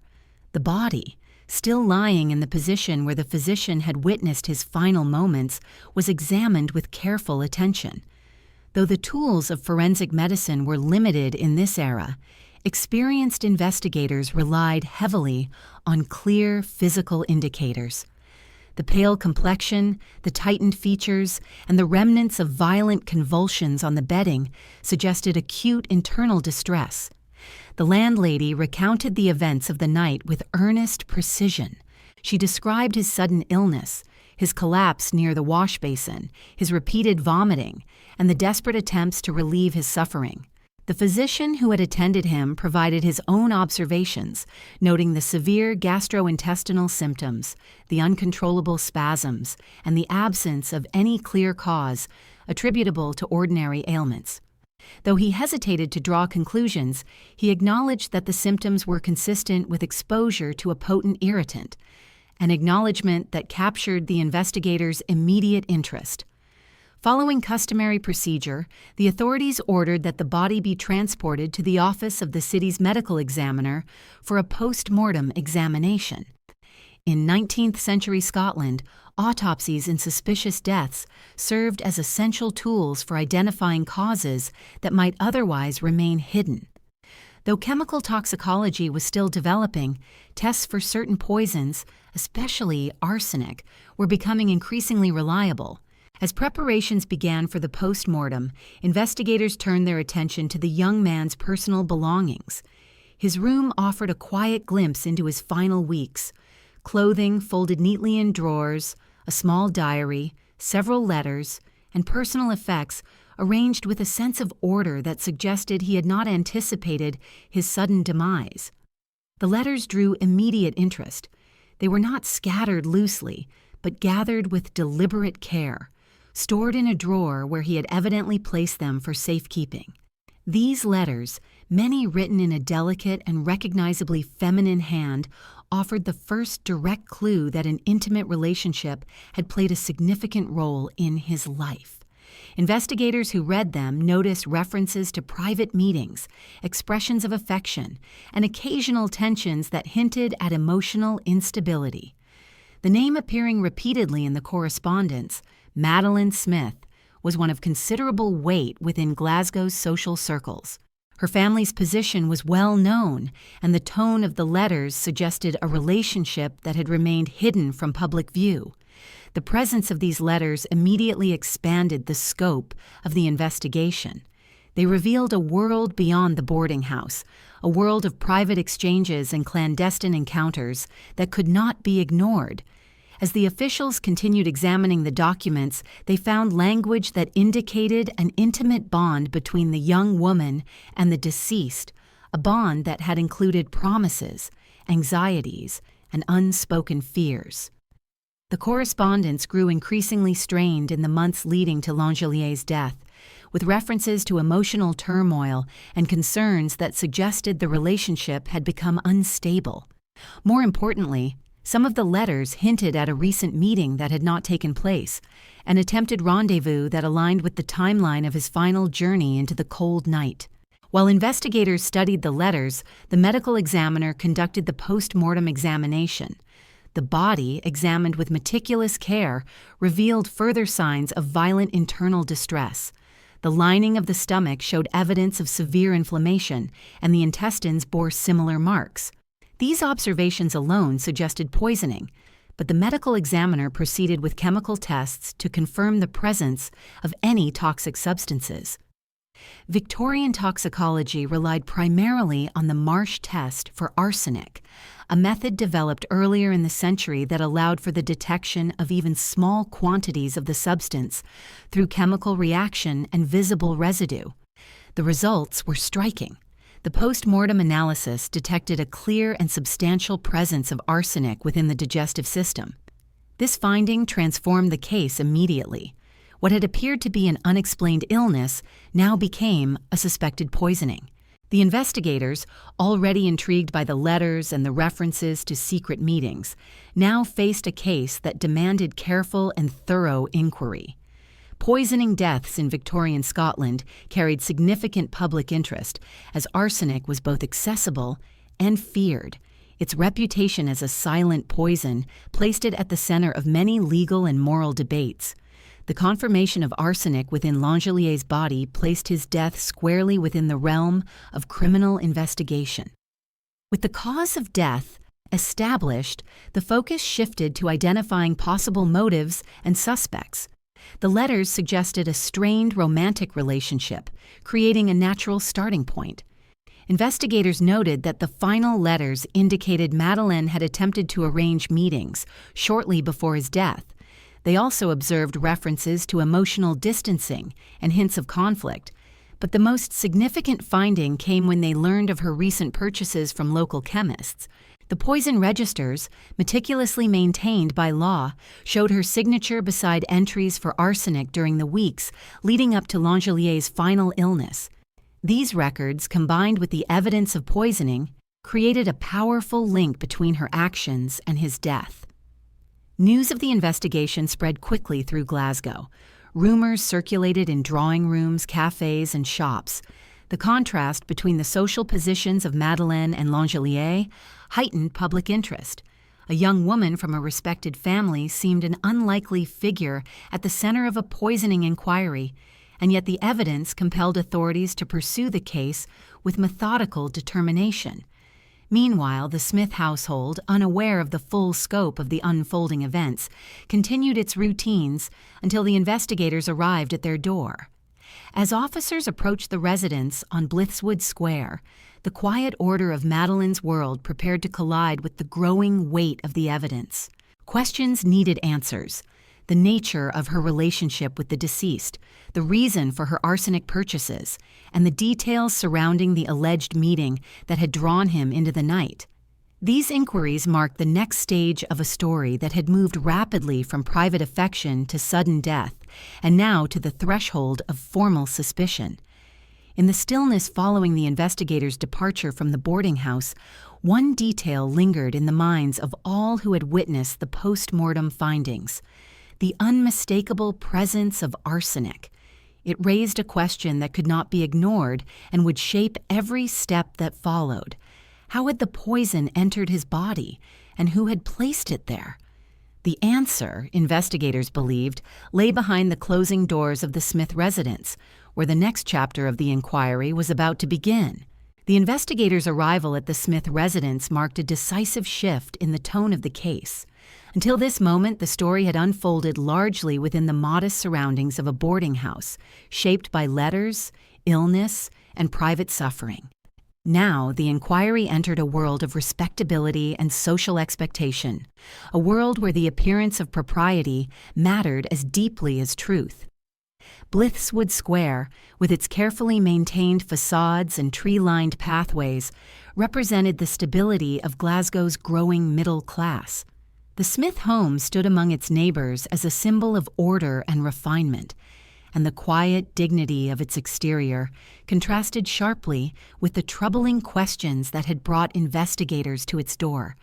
When the officials presented themselves to the household, they were received with a mixture of formality and curiosity.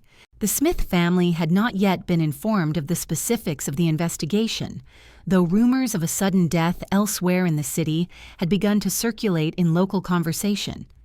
Madeleine, unaware of the exact cause of Langellier's demise, sensed immediately that something of great seriousness had occurred. The investigators requested to speak with her privately, and the family, though surprised, complied in keeping with the customs of the era, which held that cooperation with officials was a duty of respectable citizens. The conversation began with general questions about her acquaintance with Pierre-Émile Langelier. Madeleine, understanding the gravity of the inquiry, acknowledged that she had known him, though she attempted to describe the relationship in restrained terms. The investigators, familiar with the letters found in his room, listened carefully, noting the differences between her cautious account and the intimate tone preserved in the correspondence. Her voice remained calm, her manner controlled, but beneath this composure lay the unmistakable tension of someone navigating dangerous terrain. The inquiries soon turned toward the matter of the letters themselves. Investigators asked whether she had written to Langelier recently and whether she had attempted to arrange a meeting in the days preceding his death. Madeleine hesitated, aware that any admission might expose her to deeper scrutiny. Yet she also understood that the officials possessed evidence she could not deny. Finally, she acknowledged writing to him, though she emphasized her intentions had been limited to clarifying their strained connection and preventing further misunderstandings. This explanation, though sincere in tone, did not fully align with the emotional urgency expressed in his letters.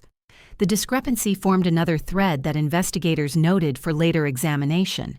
The most significant moment of the interview came when the officials asked about her recent purchases of arsenic.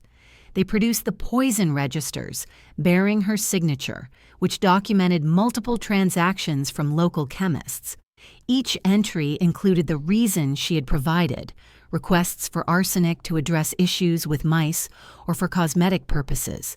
These explanations were typical for the era, but the volume and timing of the purchases raised immediate concern.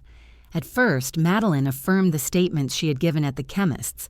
She explained that cosmetic arsenic preparations, when diluted, were used by some women to improve the complexion. This claim, though historically accurate, required careful handling. Victorian society expected modesty and discretion from women, and references to cosmetic practices involving dangerous substances were often met with skepticism. As the questioning continued, Madeleine's composure began to shift.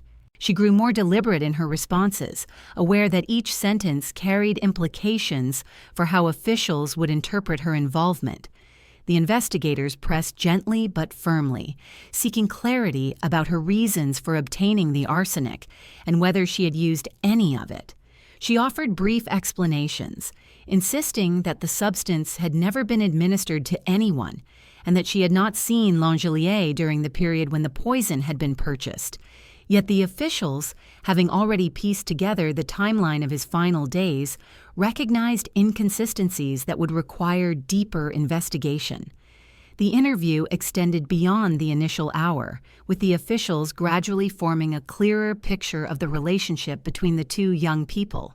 They noted her attempts to distance herself from him, the increasing tension reflected in his letters, and the timing of her arsenic purchases.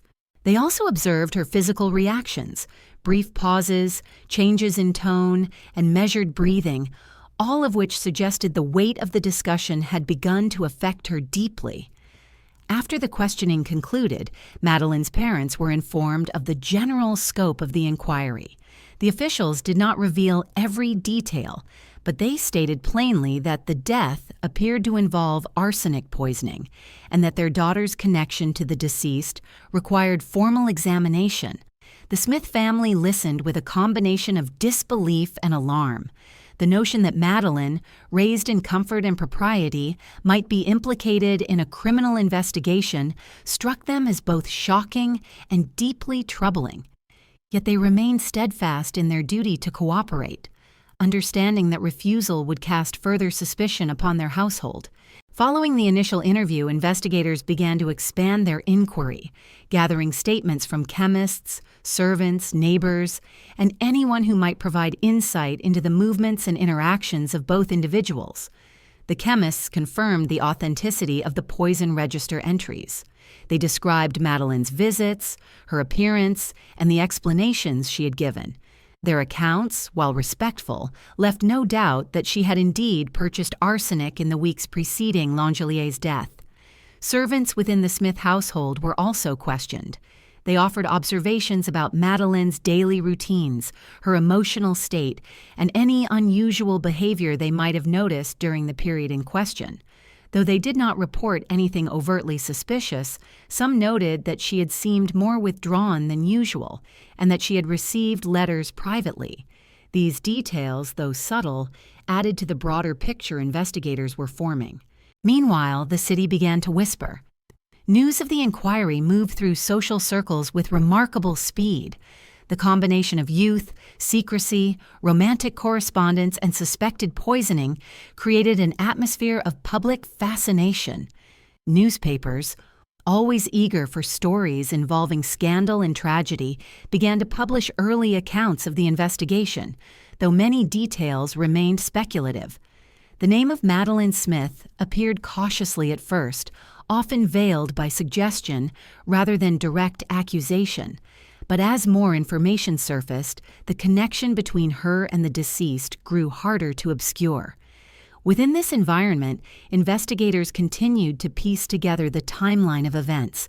They traced the letters exchanged between the two, noting their dates and contents. They reconstructed the path Langellier had taken on the night of his final illness, comparing eyewitness accounts with his earlier correspondence.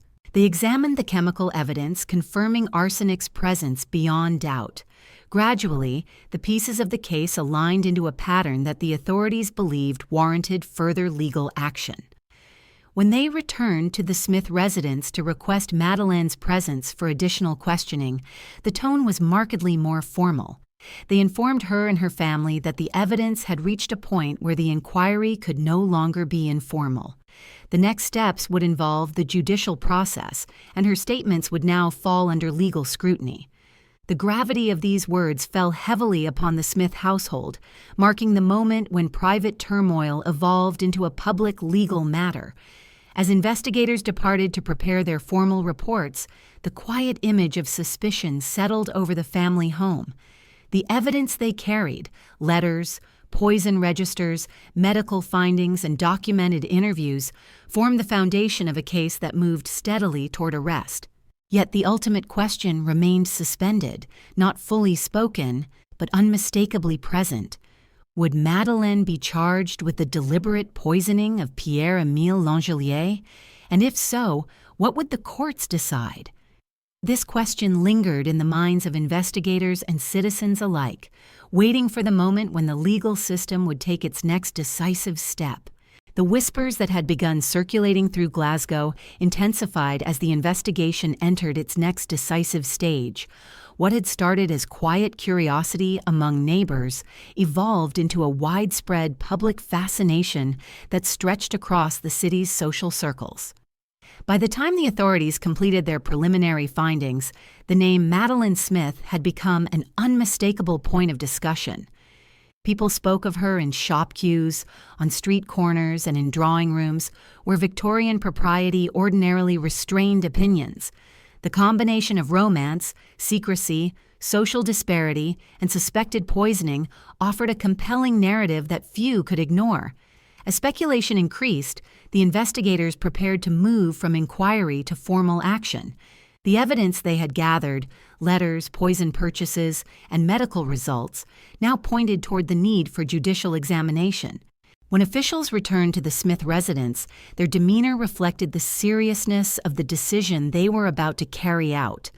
The family received them in an atmosphere marked by composure, but also apprehension. Madeleine's parents stood by their daughter, maintaining dignity even as they braced for the inevitable announcement. The investigators informed them that the procurator fiscal had reviewed the evidence and determined that Madeleine must be taken into custody. Though the news came with no sudden outburst, its impact was unmistakable. A quiet stillness settled over the room as everyone present absorbed the weight of the decision. Madeleine, upon hearing the announcement, remained outwardly calm. The restraint instilled in her from childhood guided her posture and expression. She did not protest, nor did she cry. Instead, she acknowledged the decision with a solemn composure that surprised even those who had observed her closely throughout the investigation. Her willingness to cooperate reflected both the discipline of her upbringing and her awareness that resistance would only deepen the suspicion surrounding her. She prepared herself for departure, accompanied by officers who maintained formal decorum out of respect for the family's standing. The journey from Blitheswood Square to the police offices exposed the contrast between her private world and the public sphere into which she was being drawn. Outside the home, onlookers paused as the small procession passed.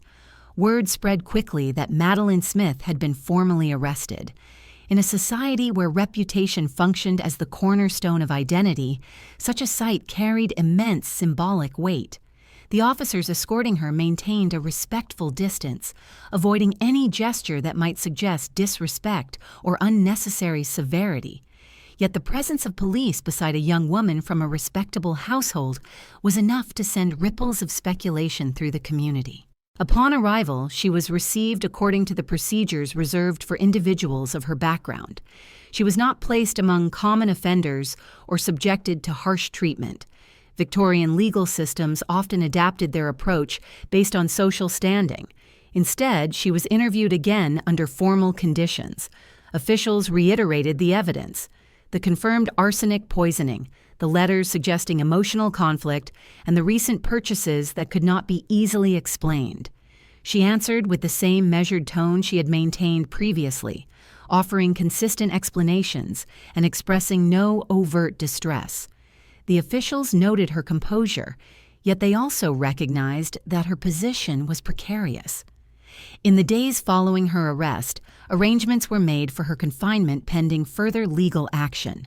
Because of her social background and the sensitive nature of the investigation, she was held in conditions that afforded privacy and dignity, though the restrictions of custody remained firm. Visitors were limited and correspondence carefully monitored. Her parents, deeply affected by the turn of events, visited her as permitted, offering reassurance even as they struggled with the gravity of the situation. Meanwhile, Glasgow's newspapers began to publish more detailed accounts of the unfolding case. Reporters, drawing from official statements and public rumors, described the relationship between Madeleine and Langelier in language shaped by Victorian moral expectations. Articles speculated about secret meetings, emotional entanglements, and the potential use of poison as a desperate solution to a personal dilemma. Though caution moderated some of the reporting, the story gained prominence quickly. By the end of the week, Madeleine Smith's arrest had become a matter of national interest. Public reaction varied sharply. Some defended her, arguing that a young woman of her upbringing could not possibly commit such an act. They believed she was the victim of circumstance and speculation, drawn unfairly into the consequences of a private affair. Others, however, expressed deeply critical views, citing the seriousness of the evidence and suggesting that the veneer of respectability often concealed hidden transgressions. Coffee houses, taverns, and drawing rooms alike echoed with debate. Each new detail published in the newspapers intensified the discussion, turning the private tragedy into a matter of public judgment. As these conversations unfolded, prosecutors continued assembling the case. They examined the letters in chronological order, noting the shift from early affection to later conflict. They reviewed statements from chemists, determining that her purchases reflected more than casual use. The medical reports confirming the presence of significant quantities of arsenic in Langelier's stomach formed the scientific center of their argument.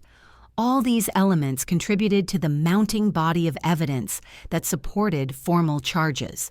Within the legal offices of the city, the atmosphere grew increasingly focused.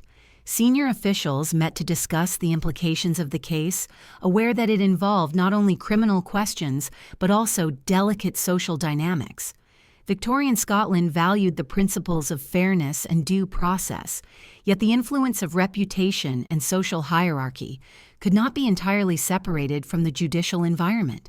The prosecutors recognized that the trial, should it proceed, would draw enormous public attention and likely shape discussions about class, morality, and gender for years to come.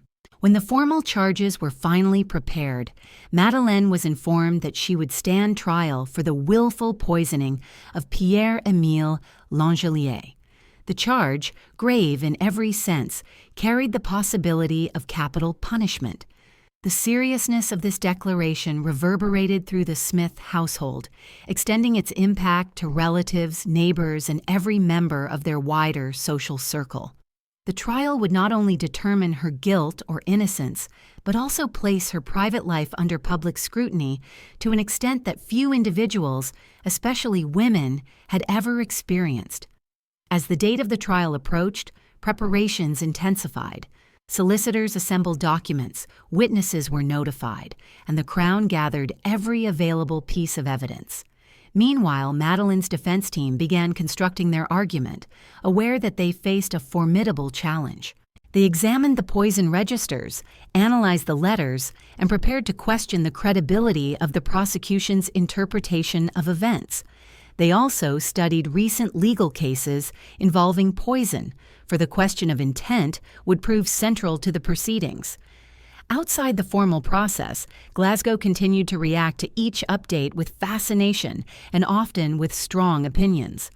The contrast between the image of a refined young woman and the suspicion of a calculated murder created a tension that kept the public engaged. Victorian society, accustomed to clear distinctions between good and evil, propriety and scandal, found itself confronted with a case that defied easy interpretation. The image of Madeleine, composed, dignified, and now facing one of the most serious charges in criminal law, captured public imagination in a way few cases had before. As officials completed the final steps preceding the trial, preparations were made in the High Court for a proceeding that promised to test not only the evidence, but the broader social understanding of truth, morality, and justice. The courtroom, soon to be filled with spectators, lawyers, journalists, and officials, awaited the arrival of a young woman whose life had shifted irrevocably from the quiet routines of Blitheswood Square to the intense scrutiny of national attention. The stage was set for one of the most remarkable trials in Scottish legal history.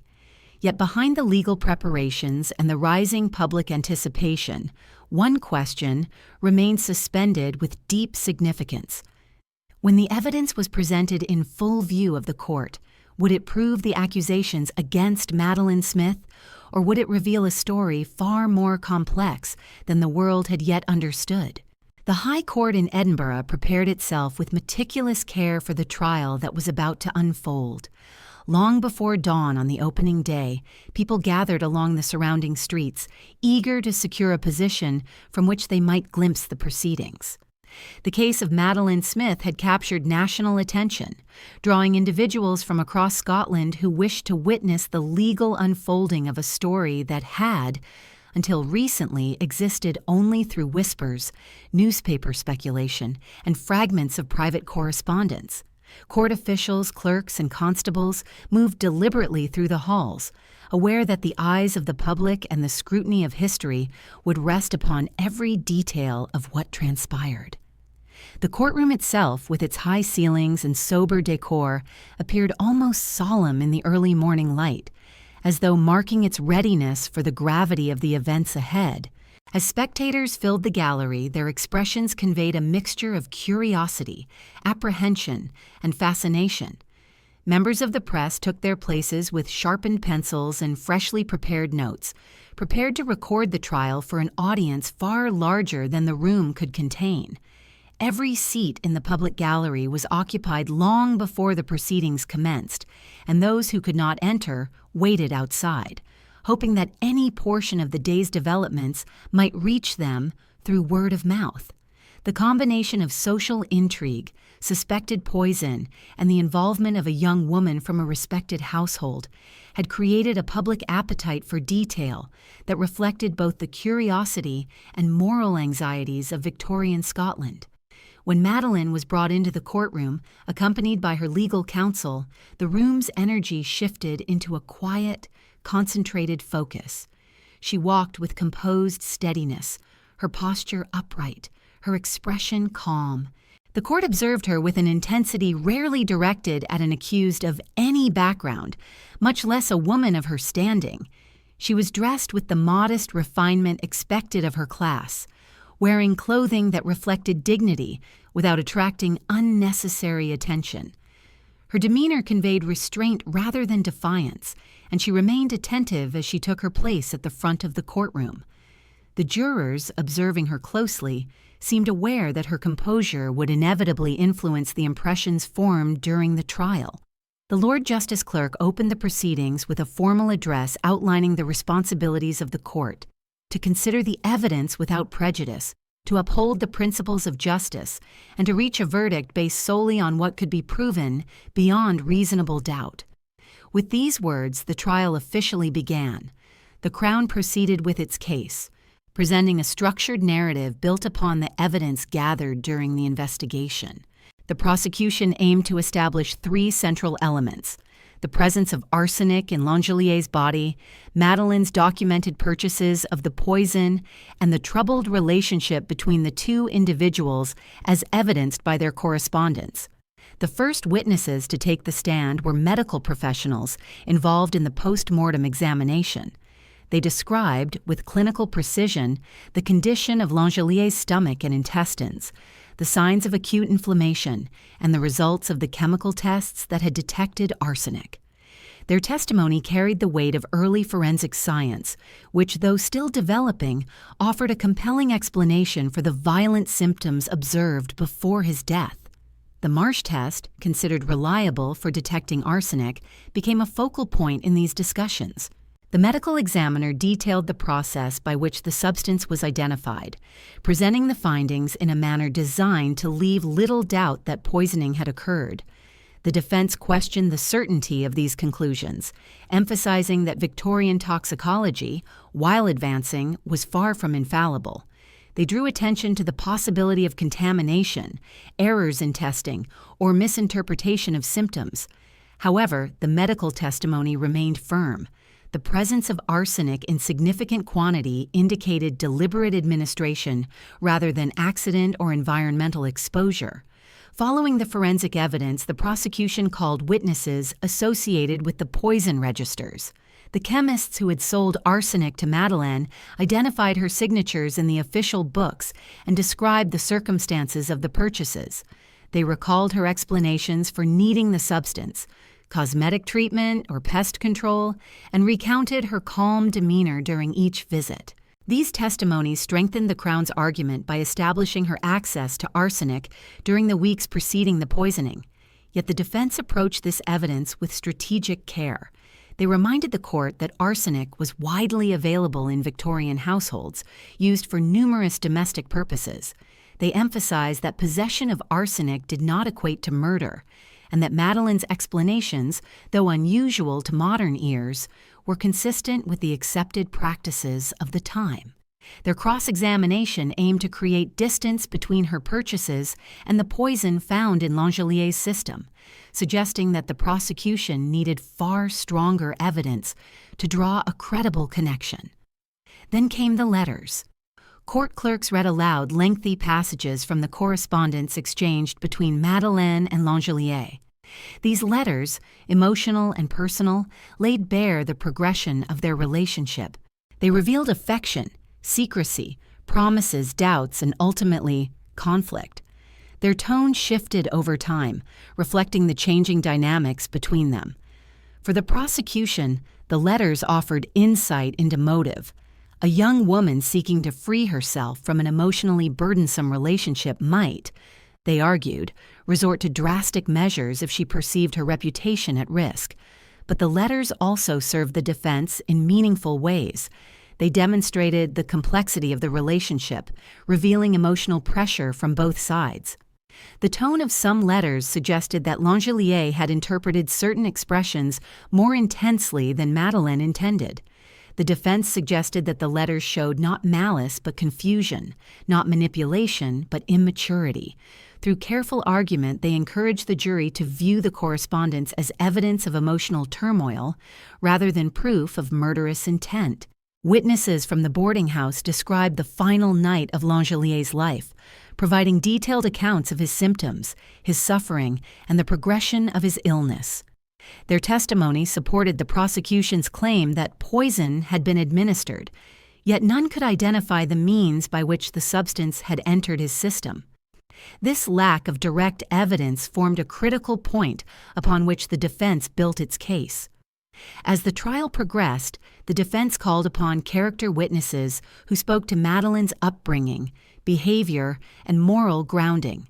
They described her as gentle, dutiful, and shaped by the strict expectations of her family. They argued that such a person, bound by the values of propriety, would not commit a deliberate act of poisoning. Their statements carried weight in Victorian society, where character was often seen as an essential indicator of truth. The prosecution, however, maintained that character alone could not override evidence.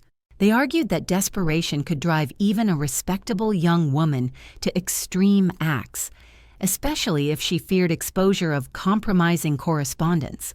Their closing remarks emphasized the tragic nature of the case and the need for justice in the face of a life lost under suspicious circumstances. In the final phase of the trial, both sides delivered closing arguments shaped by measured logic and careful rhetoric. The courtroom listened intently as each advocate sought to guide the jury's interpretation of the evidence. The Crown focused on the alignment of opportunity, access to poison, and motive. The defense stressed the absence of direct proof, the uncertainties in the forensic process, and the emotional complexities evident in the correspondence. When the judge addressed the jury, he reminded them that the law required certainty beyond reasonable doubt for a conviction. If doubt remained, substantial and grounded, they must reflect it in their verdict. The jurors retired, carrying with them the heavy responsibility of determining the future of a young woman whose life had shifted from quiet domesticity to one of Scotland's most closely watched trials. Hours later, the jury returned. The courtroom held its breath as the foreman delivered the verdict. Not proven.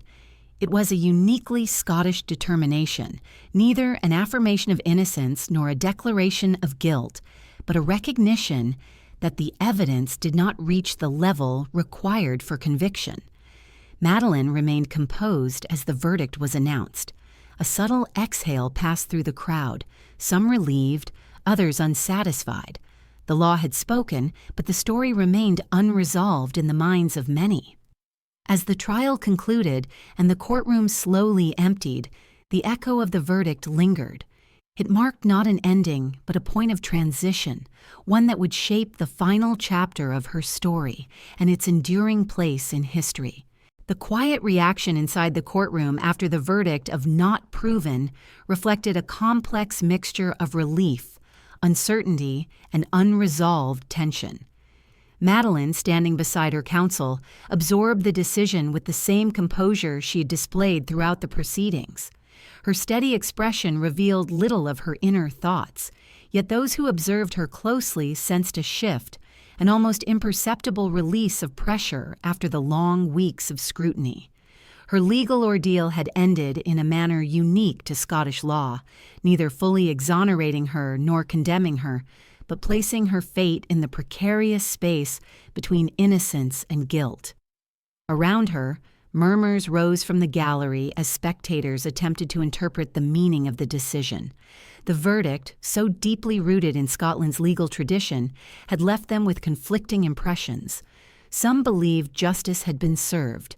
Others believed truth had slipped beyond reach. As the court adjourned, Madeleine was permitted to leave without further restraint. The officers who had escorted her throughout the trial now stepped aside, allowing her family to approach.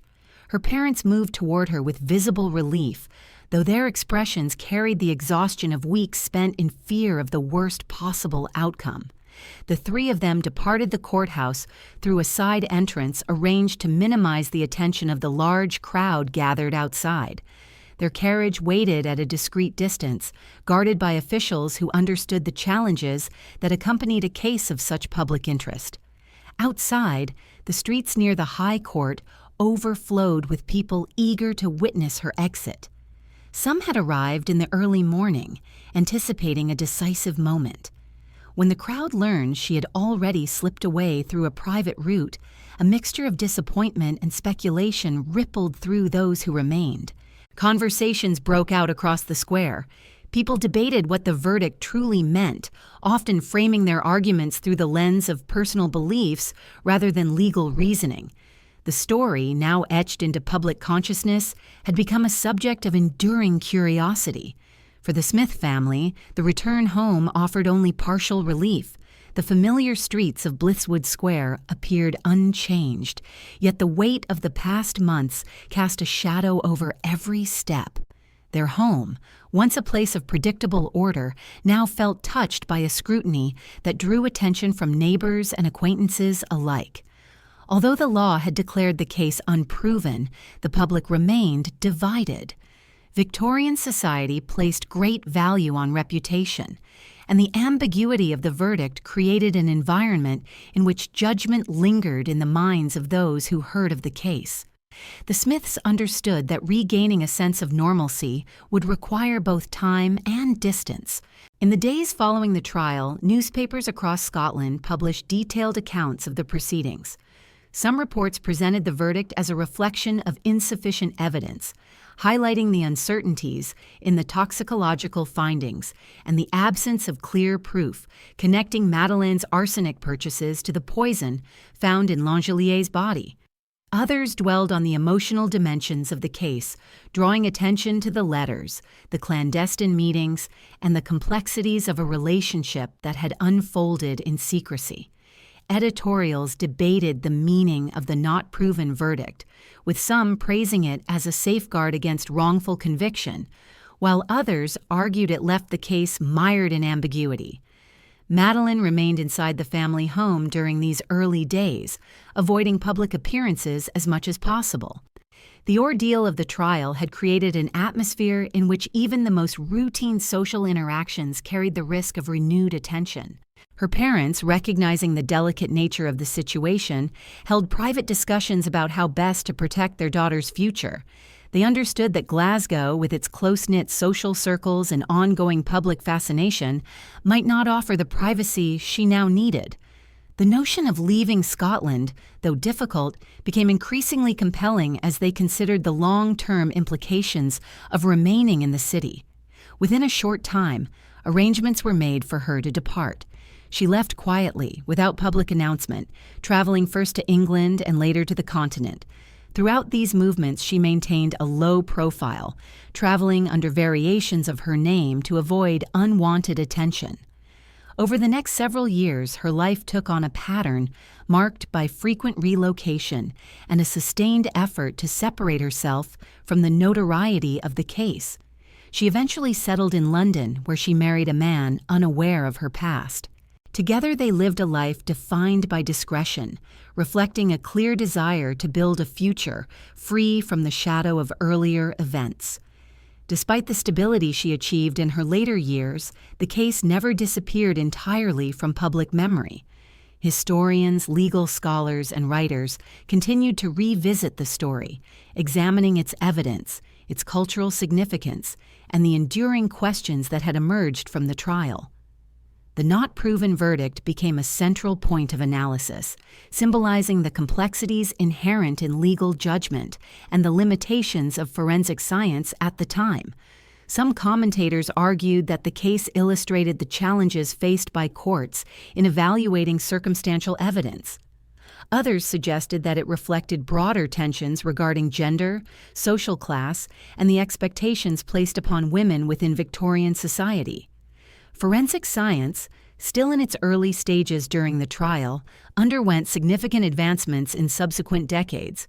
New techniques for identifying poisons, improved methods of chemical analysis, and a deeper understanding of toxicology gradually transformed the investigative landscape. As these developments emerged, scholars revisiting the case occasionally speculated on how modern science might have altered its outcome. Such reflections underscored the historical context in which the trial had taken place, a time when the bounds of scientific certainty were far narrower than they are today. Throughout her later life, Madeleine remained elusive. She adopted different names during various periods, including after her marriage, and avoided drawing attention to her past.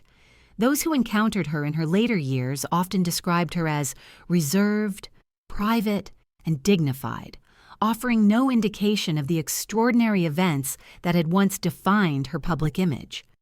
Her ability to maintain such distance from her earlier life reflects the quiet resilience that shaped her story after the trial. She lived into old age, passing away far from the city where the events of her youth had unfolded. The legacy of the case endures not only because of the unanswered questions surrounding Langellier's death, but also because of what it reveals about the society in which it occurred. It highlights the tensions between private emotion and public expectation, the vulnerability of individuals living under strict moral codes, and the limitations of early forensic science. It also offers insight into how legal systems grapple with uncertainty, particularly when evidence is compelling yet incomplete. For Glasgow, the case became part of its historical tapestry, remembered as one of the most notable criminal proceedings of the 19th century. For those who study the complexities of human relationships, the story continues to resonate as a reminder that behind every public narrative lies a set of private experiences shaped by fear, hope, secrecy, and circumstance. As the Darkest Files audience reflects on the events of this case, a final image emerges, one of a young woman leaving the courtroom as the verdict echoes in the still air, the weight of her past trailing behind her, and the long, uncertain journey of her future unfolding quietly ahead. It is an image both somber and contemplative, a fitting close to a story marked not by certainty, but by the enduring shadow of unanswered questions.